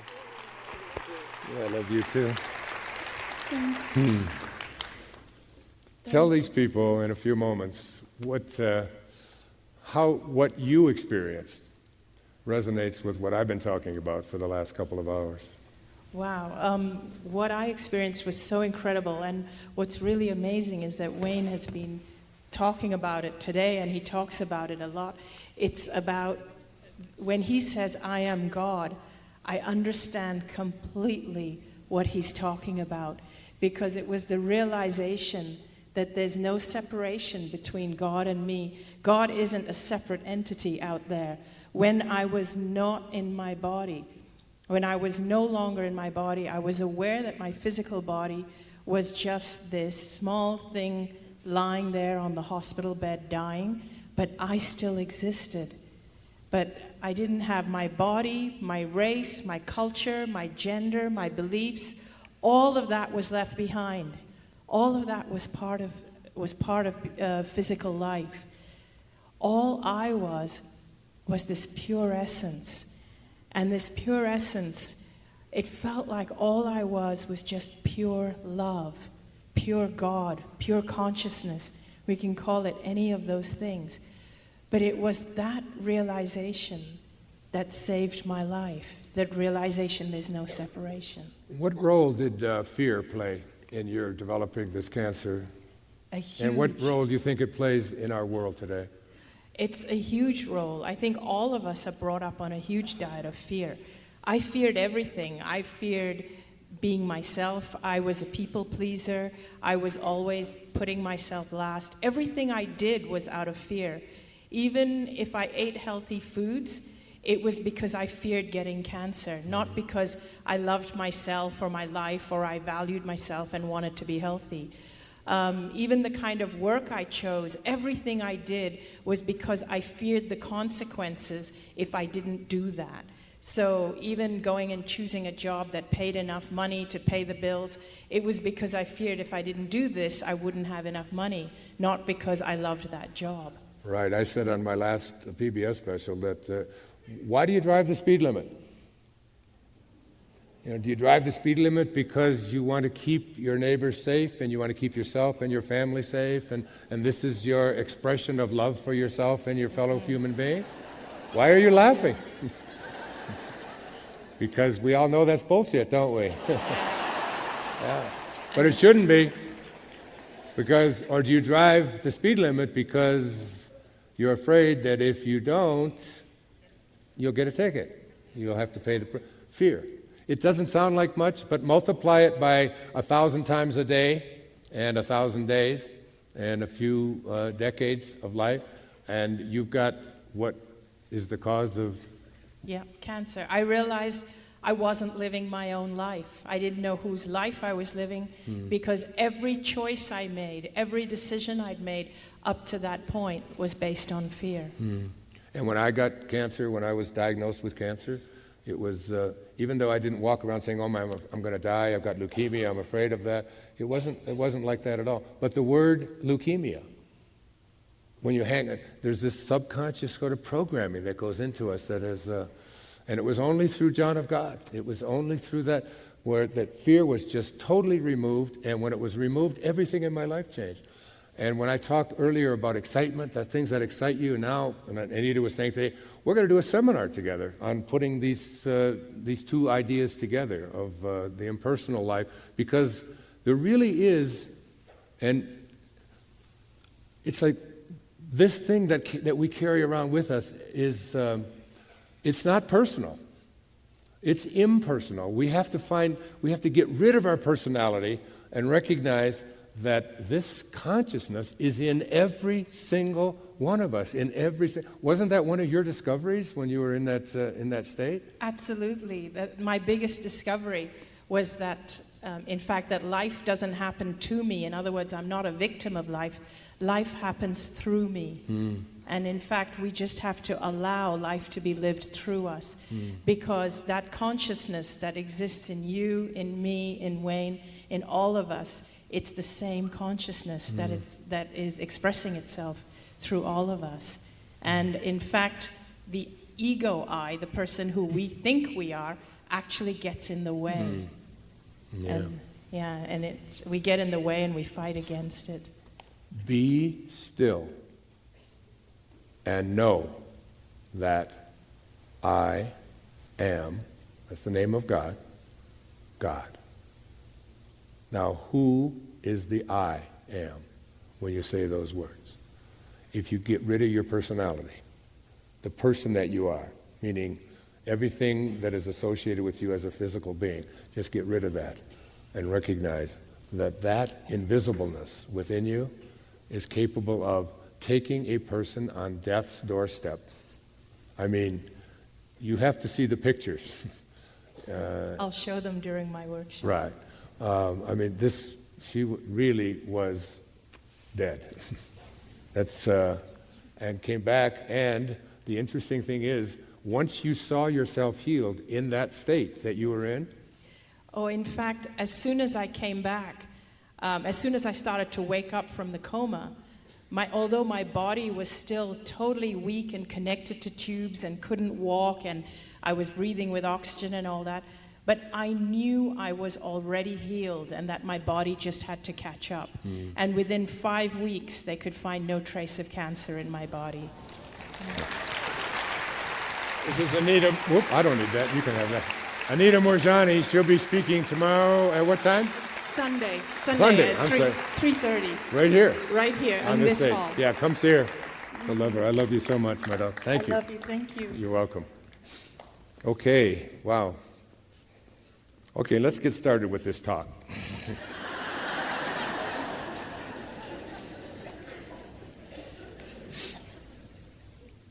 My teacher, Abraham Maslow, once said, "The study of crippled, stunted, immature, and unhealthy specimens," which is what psychology often does, looks at the neurotic and the psychotic, and that's what you take psychology. You put all of the things that are, all the crippled part of us into our labels, and then you take a test on it, and then you think you're educated. The study of crippled, stunted, immature, and unhealthy specimens can only yield a crippled psychology and a crippled philosophy. The study of self-actualized people must be the basis for a more sensible science of psychology. What is possible? This is the people we need to study. When we talk about mental health and when we talk about physical health, the capacity that we have within us, each and every one of us, carry it around. When you get excited about something, like, you know what excites me now, other than what I've just been talking about with this impersonal life, is on the summer solstice last year, June the 20th, I was up in the Maritimes in Canada, and I met a fellow named Bill Davis, who was a medical doctor, a cardiologist. And I actually didn't meet him. I met someone who had been a patient of his, and then I ultimately met him, and we're going to do a PBS special together. And I looked at these two people, Anne and her husband, I just lost his name, Mark, I think it is. And I hadn't seen them in about 2 years, and I looked at both of them. I said, "I just can't believe you guys. You look so fantastic. You look so healthy. What is it that you're doing? What did you do? You've lost your belly. You've lost, to her husband and to Anne, she was just glowing. Her skin was, she just looked fantastic."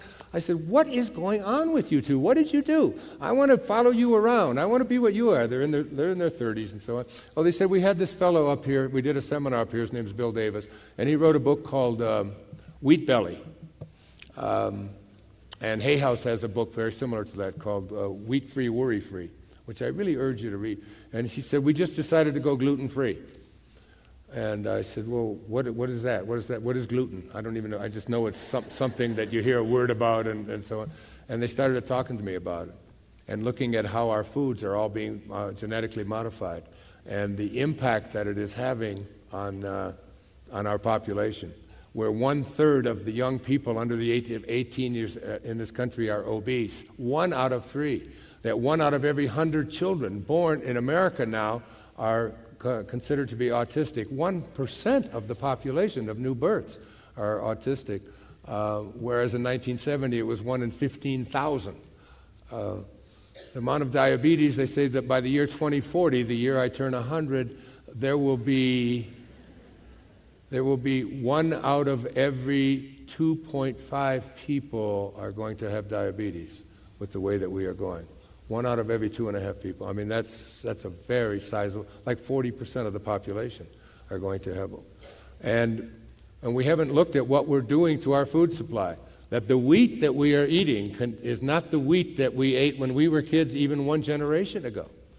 And that we need to really so I said, that's it, I'm going gluten-free. I'm going to just give it a shot. I'm not sure what it is. I looked it up. It's this sticky stuff, that's it.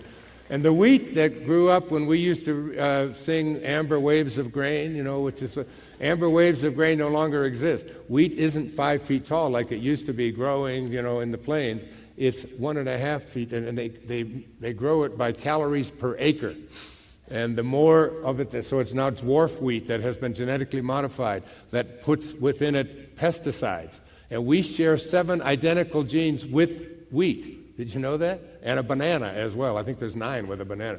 So here we are sharing the same genes and eating stuff that has been programmed, one, not to reproduce. We certainly don't want wheat to reproduce. Like for lifetime, it has always been the seed from this generation produces the seed for the next generation. That's sort of how God intended all of this to work. Now it doesn't work that way. The seed from this generation, we have modified it so that it doesn't reproduce the next generation. We can leave that up to Monsanto or one of the companies that says, now if you want more wheat, you go out and get it from us, and trying to tell us that this doesn't impact us. But when we see the kinds of changes that are taking place, and when I saw the changes that took place when I decided I'm going to get rid of genetically modified foods in my diet, not only that, but I'm going to start talking about it. Yeah. Thank you. And we need to really look very hard at this. So since last June the 20th, you're looking at a gluten-free body, haven't had one slip, not once, and this is gone. Nice flat stomach in here, no bloating of any kind occurring. I told my wife to go on it. My wife, who we've been separated for 13 years, but we're very, very close. We had 7 children together. We're a pretty close family, even though she's living somewhere else. And she's had seizures like once or twice a week, mini seizures, and she's had 4 grand mals. And I read the chapter in there on these etiology unknown seizures, and she's gone gluten-free and hasn't had one in almost a year. Well, it'll be a year in June. Depression. So much of it in our society. Depression and the kinds of foods that we're eating as we modify them. We just need to look at it. I contacted Bill Davis, looked him up, just like I looked up Anita. I was compelled. I had that inner kind of knowing that I had to find her. She was in Hong Kong, and her name was Anita M. That's all I knew. But I found her and told her that I'll publish your book. I'll help you get it written. I'll write the foreword to it if you'll do it. And then, by the way, she sent me the first edition of it, what she had written, and I sent it back. I said, it's just not good enough. That's true. She'll tell you. I said, I want you to rewrite the whole book, but I want you to rewrite it from the perspective of what you were experiencing when you were in that near-death experience. Come to us from that place rather than just giving a clinical sort of assessment of what the doctor said and what you did. And she redid it, and her book, Dying to Be Me, New York Times bestseller, one of the top books that Hay House has ever produced, and it's going to be for a long, long time to come. And I did the same thing with Bill Davis, medical doctor, cardiologist in Milwaukee, Wisconsin. And I said, let's come together, let's do a PBS show together, let's let America know that they have a choice in whether they want their foods to be modified in a chemistry lab or whether they want to have the food that God produces. And by the way, now that there's new meaning to Colorado High, Mile High City, that you guys have legalized this, of course Monsanto's right after that, looking at how they're going to modify it. Now we're going to get pissed, okay? You start messing with our Pakalolo, then we're going to be upset. And I don't think it's any accident, because there are no accidents in the universe, that the 2 states that legalized marijuana both went to the Super Bowl last year. I think, Seattle and Denver, champions. All right. If there is intelligence behind life, and there is every reason to believe that there must be, And let me give the evidence for that. Here's Max Planck, Einstein's teacher, as he received the Nobel Prize for Physics. He said, as a man who has devoted his whole life to the most clear-headed science, to the study of matter, I can tell you as the result of my research about atoms this much. There is no matter as such.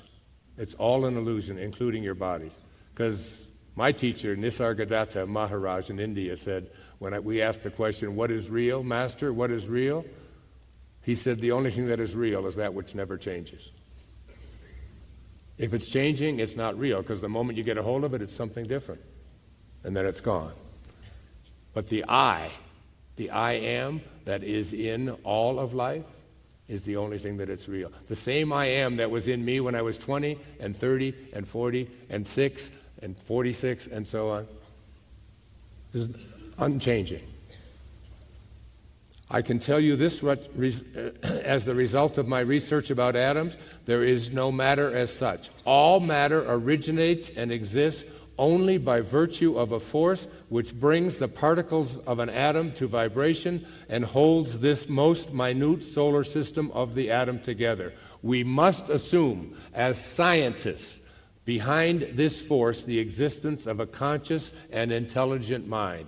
This mind is the matrix of all matter. That's from the greatest scientists of the 20th century, Max Planck and Albert Einstein. So if there is intelligence behind life, and there is every reason to believe that there is, as I've just said, then all of that intelligence is innate in every creation of that intelligence. This universal mind is complete and entire within each and every one of us. All you have to do is discover it for yourself to know its power and perfection to be yours. So this intelligence, this matrix of all matter, every creation from it contains everything that it is. It has to. It's like the drop of ocean. You take a cup of ocean and you pull it out, and it's got the same intelligence in it. It's a cup of God. It's not as big, it's not as strong, and as long as it stays separate from its source, it loses ultimately the power of its source, but it will disintegrate, blow away, change, shape, vaporize, and come back to its source. And when it does, it's just like if you take a rock, I wrote that out somewhere up here. I know it. Oh, here it is. I love this. A rock is hewn from a mountain. It has the same nature as the mountain. But when it is disconnected, it is no longer called mountain. It's called rock. Not one atom of its essence has changed, yet pulling it from the mountain has made it something else.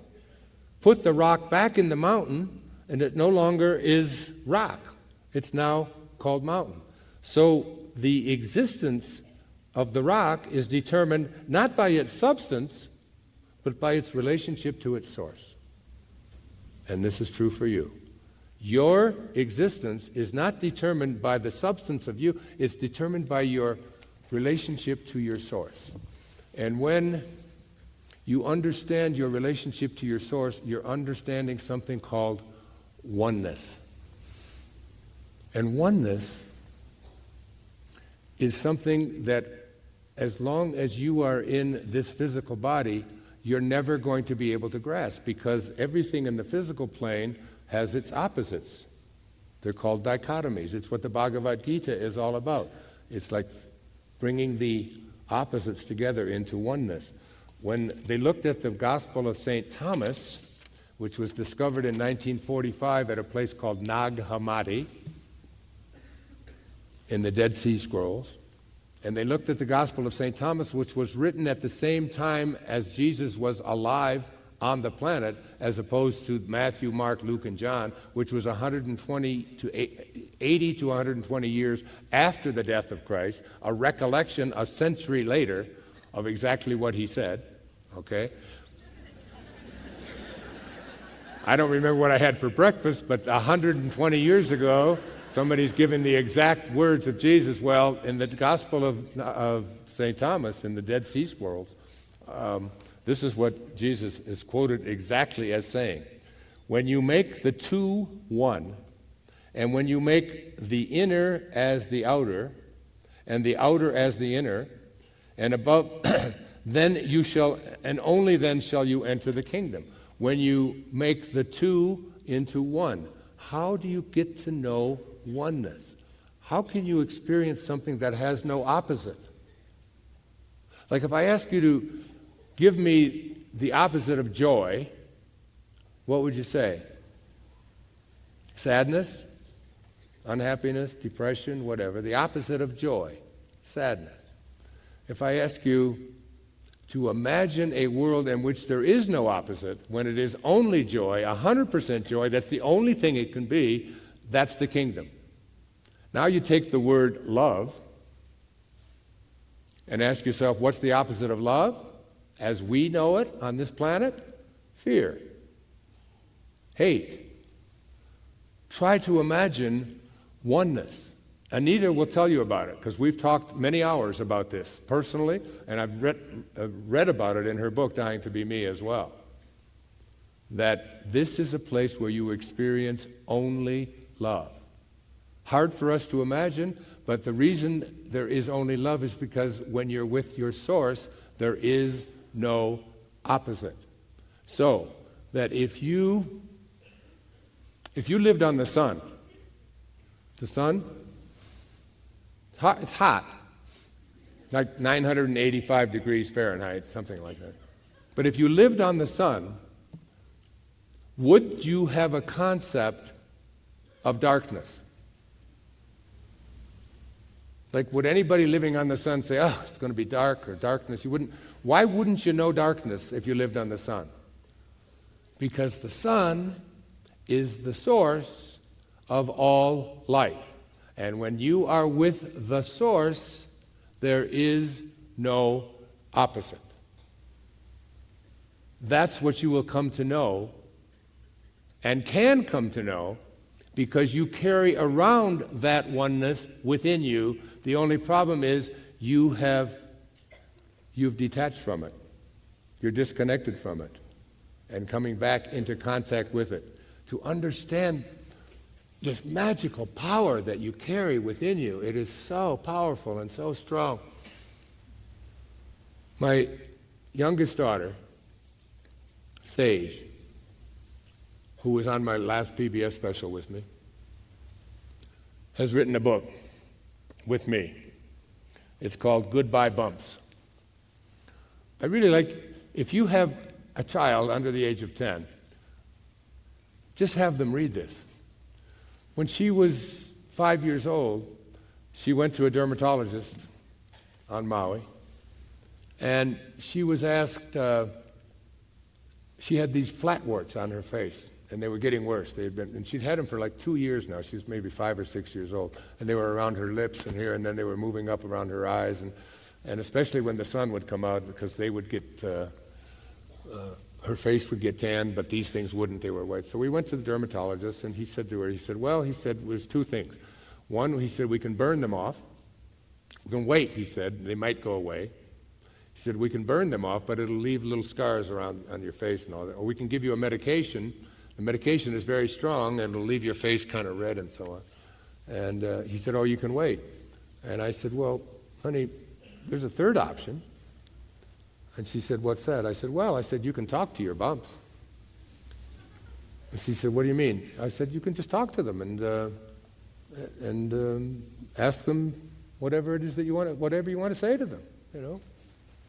So we went home. She said, I think I'm going to take option 3. I'm going to talk to them. She didn't want to have them burned off. She didn't want to have her face scarred and all red and so on from the medication. And she went, and in 3 nights of talking to her bumps and telling them that she could no longer be with them, she was able to send them away.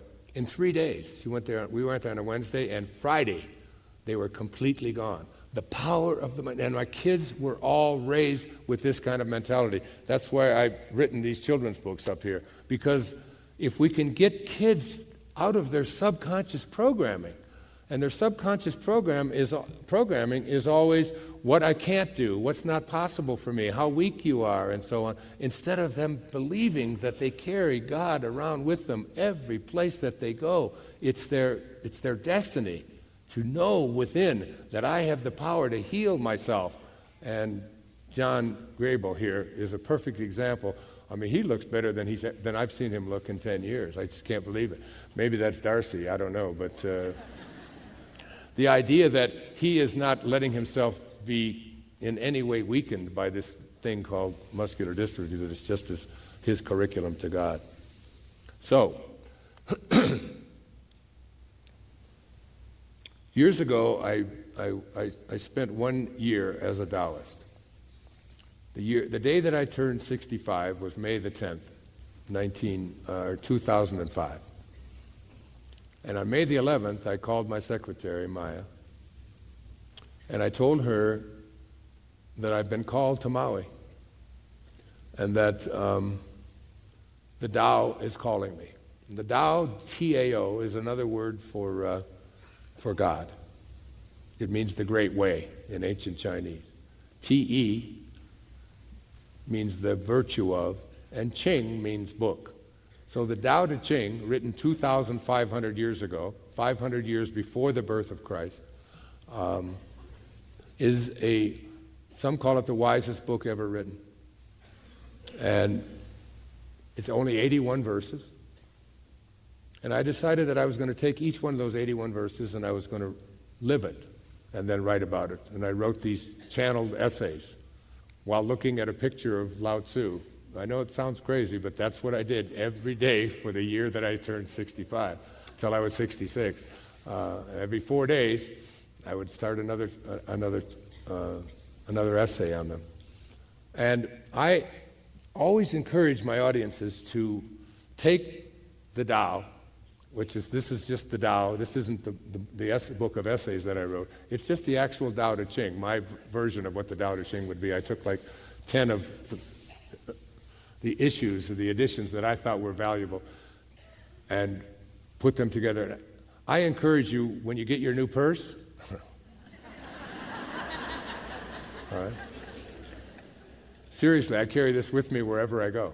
I never travel without it. I have it in the glove compartment of my car. I read from it every single day.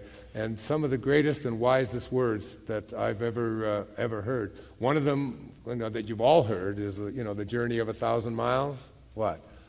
Begins with a single step. If you want to accomplish big things, think small.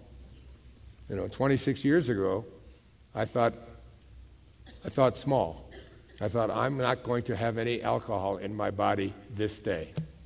One day, just today. And when I wake up tomorrow, I'll make that decision. And 26 years have gone by. And I accomplished something very big, being alcohol-free for a quarter of a century.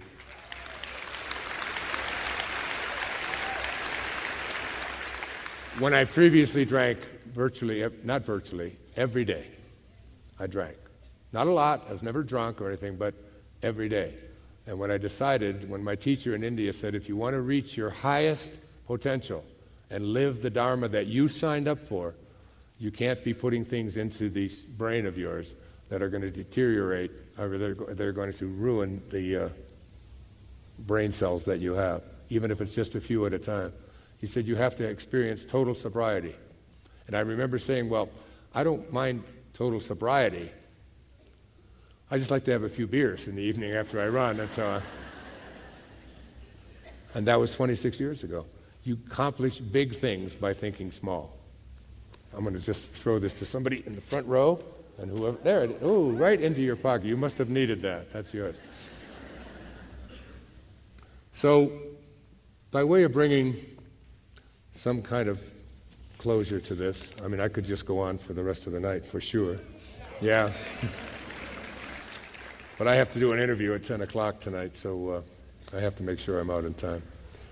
On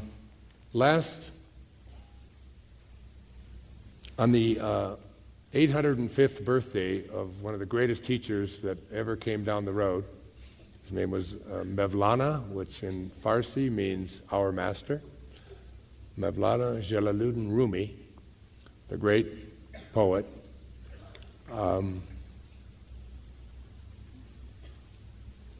I was to give a lecture in Ephesus, Turkey, before 300 and some people. In fact, I just saw a copy of it up here somewhere. Where is it? Oh, there it is. It's called Modern Wisdom from the Ancient World. And we did a Mediterranean cruise. And it's 7 DVDs. It's really spectacular. And I gave a whole series of lectures throughout the Mediterranean. And we were going to culminate at this place in Ephesus, Turkey, which is the home of the mother of Jesus. For the last 30-some years of her life, when Jesus was being crucified, he asked John if he would take care of his mother and make sure that she was that she was safe for the rest of her life. And she lived in this home in Ephesus, Turkey, for some 32, 33 years. And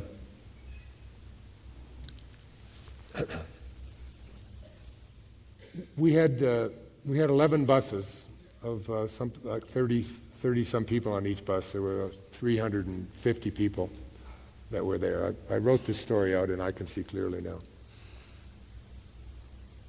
And we pulled into this amazing place in Turkey that it's being excavated, and it's only like 15% excavated. It's this huge city, and it's at the time of when Jesus was alive, and it's just this amazing place to walk through these streets that are exactly as they were, not replicas, but the actual cities, because they're digging. It's a big archaeological dig. And then there's this home there, this beautiful home that's a replica of the exact home that the mother of Jesus is, with all these candles, and a very holy place. And I was to give a lecture there on the 805th anniversary of the birth of Jalaluddin Rumi, which was September the 30th, 2012. He was born in 1273, I think, something like that. Anyway. So we stopped, and we had to give we had to go have a bathroom break, in Turkey, in the heat. So the buses all stopped, and the women went to get in line, and the men went into one big urinal room. And I went into that room, and I was thinking about giving this talk in front of all of these people at the home of the place where the mother of Jesus lived. And as you can imagine what it smelled like. It was in the desert. It was hot, very, very hot, and there were a lot of men in there. And it was, even thinking about it now, it was just a gigantic urinal is what it was. It was just... So we went in there, and there was this old Turkish man, old, probably 10 years younger than I am, but he was, he had a wad of like dirty paper. And as we would use the urinal and wash our hands, he would hand us this kind of dirty paper, And my subconscious mind programming that we all have, there's so much of it in our lives, was, for me, it was like, there's always somebody wanting a tip, and I don't want him. I don't want that. And why does he expect me to give money and all of this kind of this stuff that you get programmed with when you're a kid, and you grow up, and you drive by somebody asking for money on the street, and you have sort of a little judgment about them instead of just giving them a silent blessing. You don't have to give them money, just a silent blessing of love, because you want to get to a place of divine love. And divine love is a different kind of love. It's the love that I aspire to be and to live and to practice every day in my life, every day. Not just when I'm speaking to a large group like this, but in all the little ways. And divine love is a love very different than human love. Human love is a love that changes and it varies, And spiritual love is a love that never changes. It's like the love we have for our children, but it does vary. Human love, it's like I love you today, don't love you so much yesterday, and it's like it's up and down, up and down. But divine love is a different kind of love. It's the love of the I am presence that's within you. I always point to my head because it's in our head. It's that thing that gives us a desire and gives us a thought that's formless, that's beyond. I mean, do you ever stop and figure out how do these thoughts come and where are they coming from? How do I do this? And why don't I just stop all of this thinking? Because this intelligence that animates all of life is in there. So I aspire to live this divine love. And I walk out of that urinal and I kind of move away from this guy because he's dirty and he's got paper and I don't want that and I don't want to give him a tip and I don't like people doing all of this. And I'm thinking all of these thoughts as I'm on my way to the home of the mother of Jesus to give a talk on Rumi and divine love, with thoughts in my mind swirling around about how this really pisses me off, that I'm... So I stop myself because this is what you have to do. When you have these thoughts in there that are placed there by this divineness within you, very often for the purpose of having you experience that failure and then realizing, and that's how you grow. So these thoughts that you think are evil and are terrible and are so on are not that, they're not placed there because there's something evil there. They're placed there to help us. By going down, we generate the energy to get to a higher place. So I'm thinking these thoughts and I go back. And I go back into the restroom and I have in my pocket, I have a 20 euro note. It's about $30. It's all the money that I carried with me on this. And I went into him and I just looked at him and he didn't speak any English and I just gave him the 20 euro note, which is a lot of money there in that part of Turkey. And I put my arm around him and I thanked him. And that's how we do it. We catch ourselves first when we have a thought, and then we catch ourselves not only by recognizing that we had the thought, but now we correct the behavior. It's called making amends in the recovery movement. You make amends on the spot. You don't just change the thought, you change the behavior. That's how you reprogram your subconscious mind to no longer have those kind of thoughts in the first place, which create the kind of behaviors that just don't lend ourselves to spiritual unity, our oneness with God. And that day, at the end of the talk, there's a fellow here, his name is Alex Woodard, who has a wonderful book. It's called For the Sender. And here's what I said about Alex. It says, Alex Woodard is one of the greatest writers I have ever come across. For the Sender is an inspiring, life-changing, and thought-provoking work. Alex is going to be performing and presenting to you tomorrow, sometime tomorrow. I encourage you to be here for it. And Alex, his book, For the Sender, what he does is he takes letters that people write, and he writes a song based upon these letters. And I'd like to close this program today with a letter that my daughter, Serena, wrote to me after attending that lecture in Ephesus at the Mother of Jesus. She accompanied with me on the whole Mediterranean trip. And then I showed Alex the letter, and he wrote a song about it. And my other daughter, I have a lot of daughters. My daughter Sky, and this song is on there, has a brand new CD. It's just come out. Look at that gorgeous picture. It's called Letting Go. And this song is on there. So here's the letter. If you saw the PBS show, you saw we filmed it, but I want to share it with you tonight. It says, Dad, today I sat behind you in Ephesus, Turkey, while you gave a lecture to a few hundred people who had traveled from all over the world to hear you speak. I was overcome with emotion as I saw you standing there, fulfilling your Dharma while touching the lives of so many. I know you as my father, but you've always been a teacher to me as well. You have taught me that the solutions to all of life's problems are inside of me, and that I only had to go within and be silent and present and know that all is well. You never told me how to live or what to think or what to believe in. Instead, you showed me how to make each step a prayer and each word a word of love.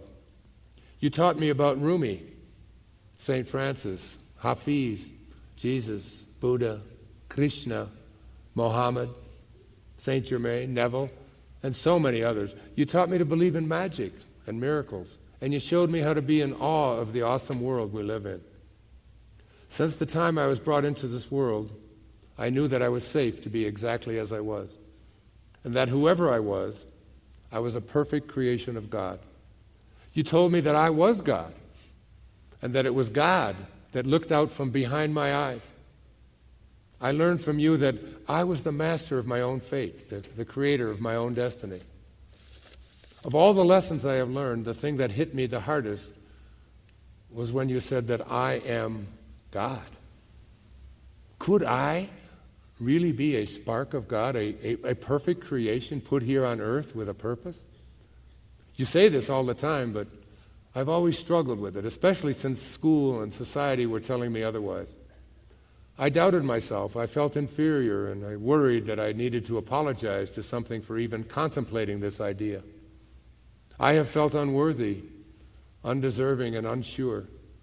Although you gave me great tools, I still had to figure out how to use them on my own. Now I understand that God is love. God is beauty. God is truth. You told me I came from an infinite space of perfection, and that I will return to it one day too. Slowly I'm beginning to understand. People love you so much, and yet to me you have always been Dad. You drove me to school each morning, you taught me how to swim and how to ride a bike, you read me stories, and you came to all my plays. As I have grown, you have encouraged me to follow my own dharma and to go after whatever it is that excites me. You believe in me, Dad, and I love you so much for that. What do you say to someone that gave you life and then showed you how to live it?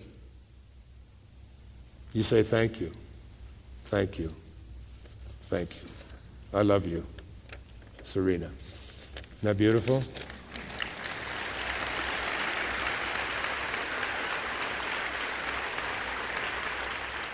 So I showed that to Alex. He wrote a song, a beautiful song called This Gift. It's in his book, For the Sinner. It's also in Sky's CD, as she sang it to me. And I've asked him to come out and help me close this program by singing that song that he wrote. Alex, Sky.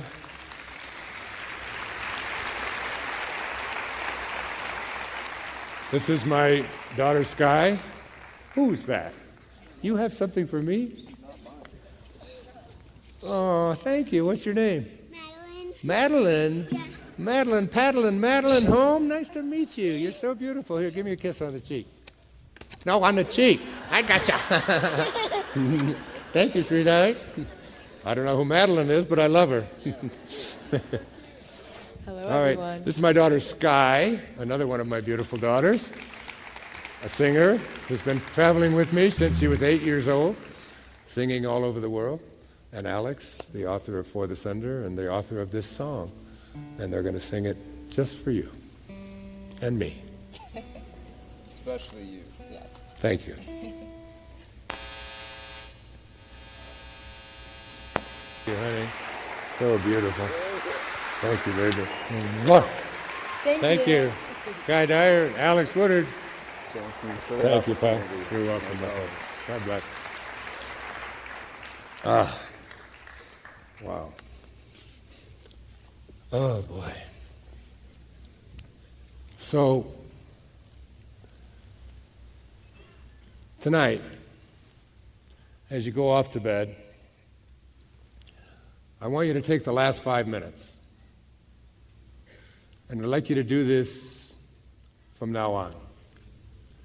Because the last 5 minutes of your day, as you're about to enter into that state of your subconscious mind programming that we call sleep, and I'd like you to listen to this little statement from the book of Job. It says, in a dream, in a vision of the night, when deep sleep falls upon men, while slumbering on their beds, then he opens the ears of men and seals their instructions. He being God, the source. Your subconscious mind has been programmed to believe that you're ordinary instead of that you're extraordinary and you carry God around with you at all times and all things are possible. You haven't been programmed that way.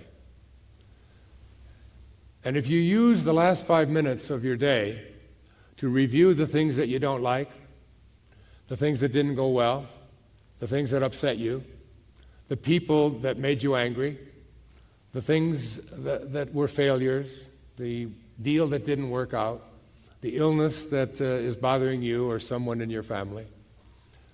And if you've trained your mind this way, and especially at night as you go off to sleep, then your subconscious mind gets programmed, because your subconscious mind is the 96% of your mind that operates on automatic pilot.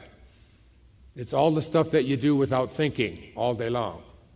From the moment that you awaken, to when you brush your teeth, to how you drive your car, to how you go through traffic, to how what you wear, and on it goes. All the decisions that you make, you're not consciously thinking about them. And then you get a program in there. And this program gets you to focus on the things that you don't want and you don't like. And the universal subconscious mind, to which we are all connected, even though we've lost our connection, many of us, because of the choices that we've made. Because the choice to move to a place of divine love, Rumi said that when you are born, a ladder is placed before you to help you to escape from this world, to help you to recognize that you are in this world, but you are not of this world. You're in it, but you're not of it. What you are of is an infinite divine intelligence, a soul that only wants to expand because it's infinite. If it was finite, it would begin someplace and stop someplace. But your soul doesn't do that. Your soul has no form to it, so it is always growing, always expanding. Its theme song is "Don't Fence Me In." Oh, give me land, lots of land, and the starry skies above. Let me ride through the wide open spaces that I love. Don't fence me in. Don't put a fence around me. Don't put me into a box. Don't compartmentalize me. Don't let me try to live somebody else's life. And you want to reprogram your subconscious mind when you're going off to sleep to think about the things you would like to manifest as if they already were here. That is how I healed myself of a very serious neck injury last year, of leukemia, of that's how my daughter healed herself of her bumps. It's what I've raised my children to believe, that you have a divine power within you, and you don't want to allow someone else to take it away from you. Be still. In your stillness, you want to meditate. My practice is an hour a day of meditation. And it's a very quiet and peaceful one. I learned it, and I put out a program, which is here, and it's called the I Am Wishes Fulfilled Meditation.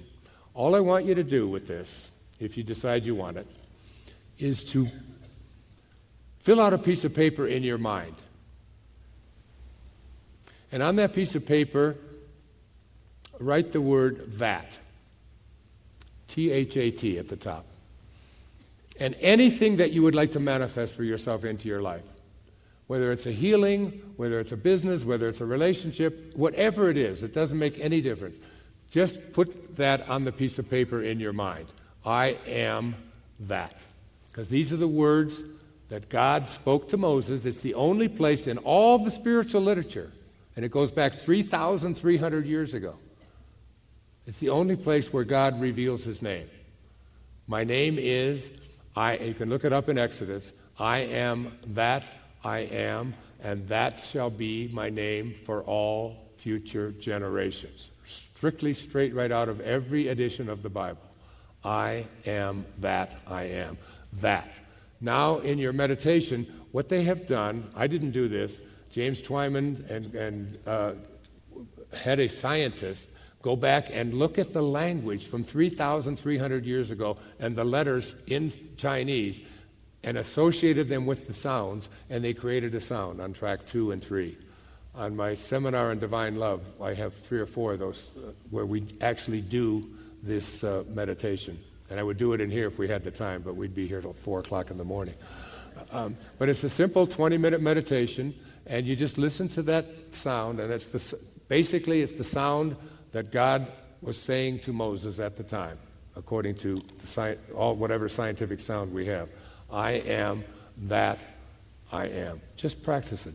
Just give it a shot. Just try it. It's something, I meditate with it all the time because that sound there's just something about it that just brings me to a place of love. And as we bring this beautiful evening to a close,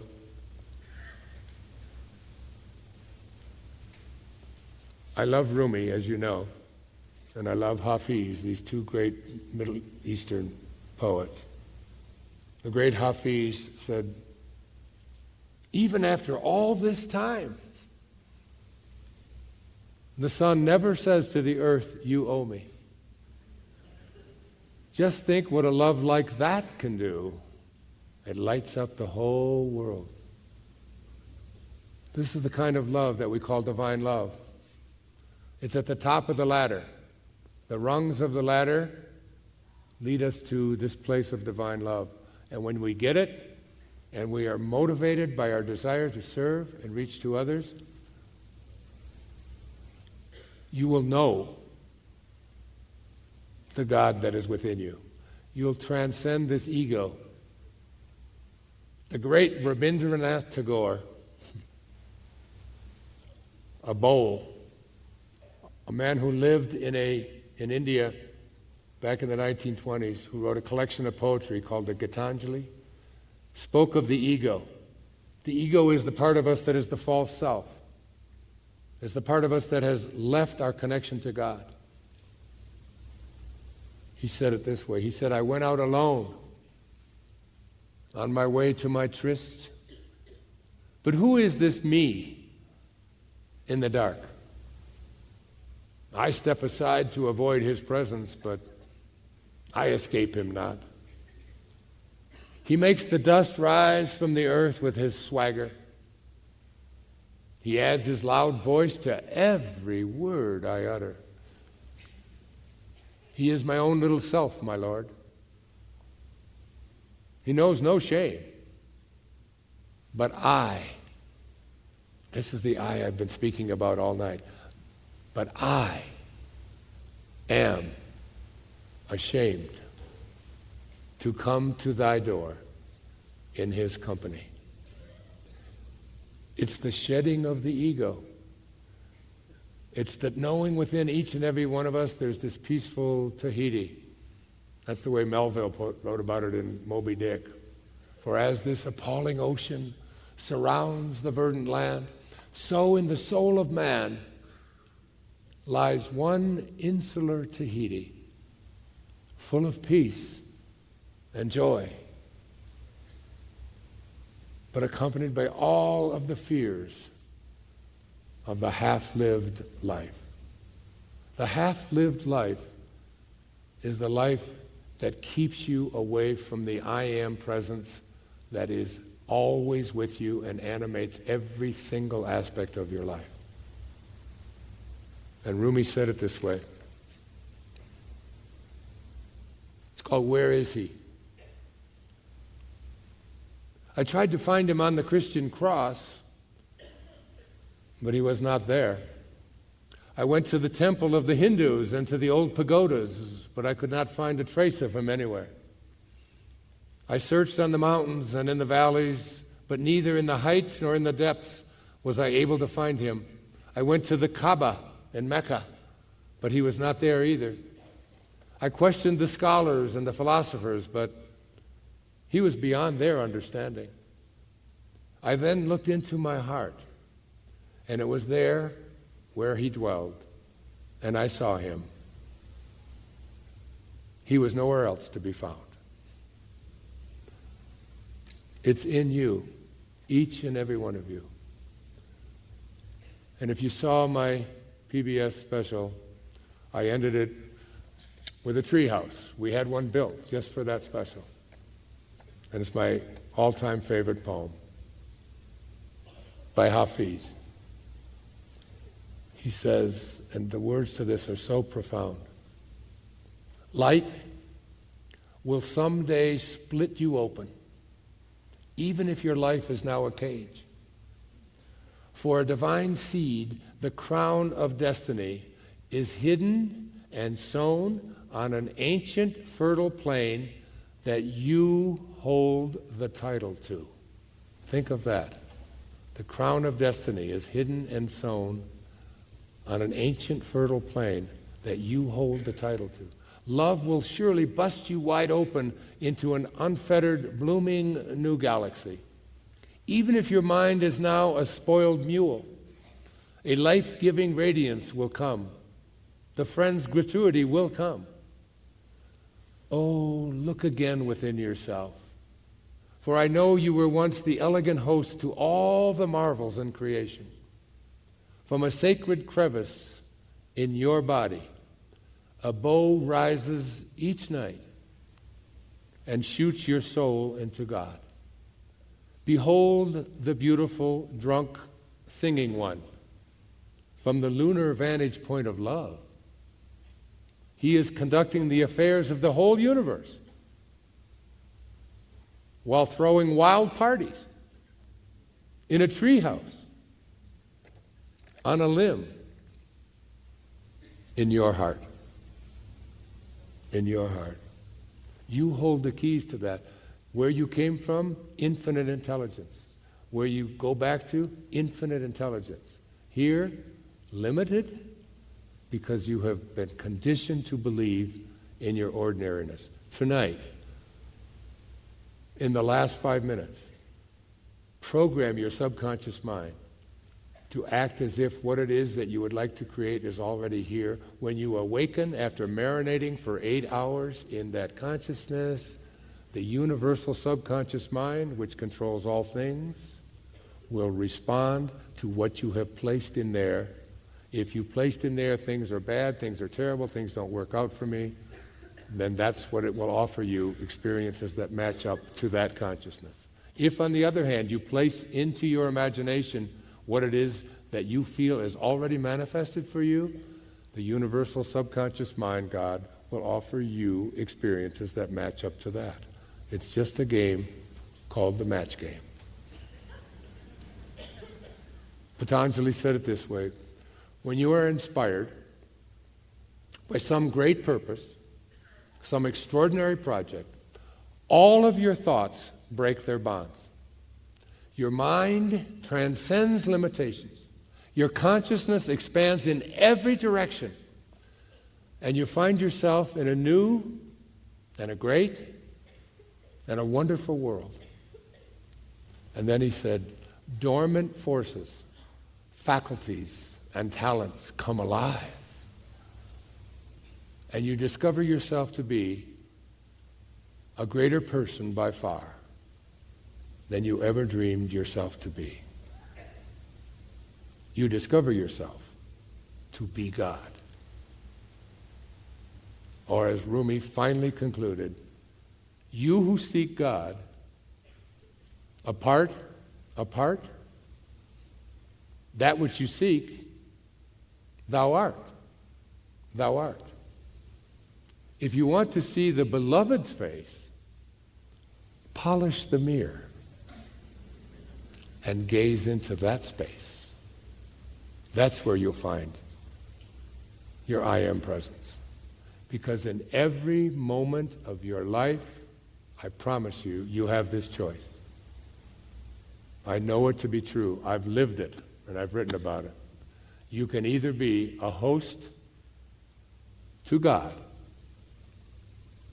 or a hostage to your ego. It's your call. I love you. Good night. God bless you.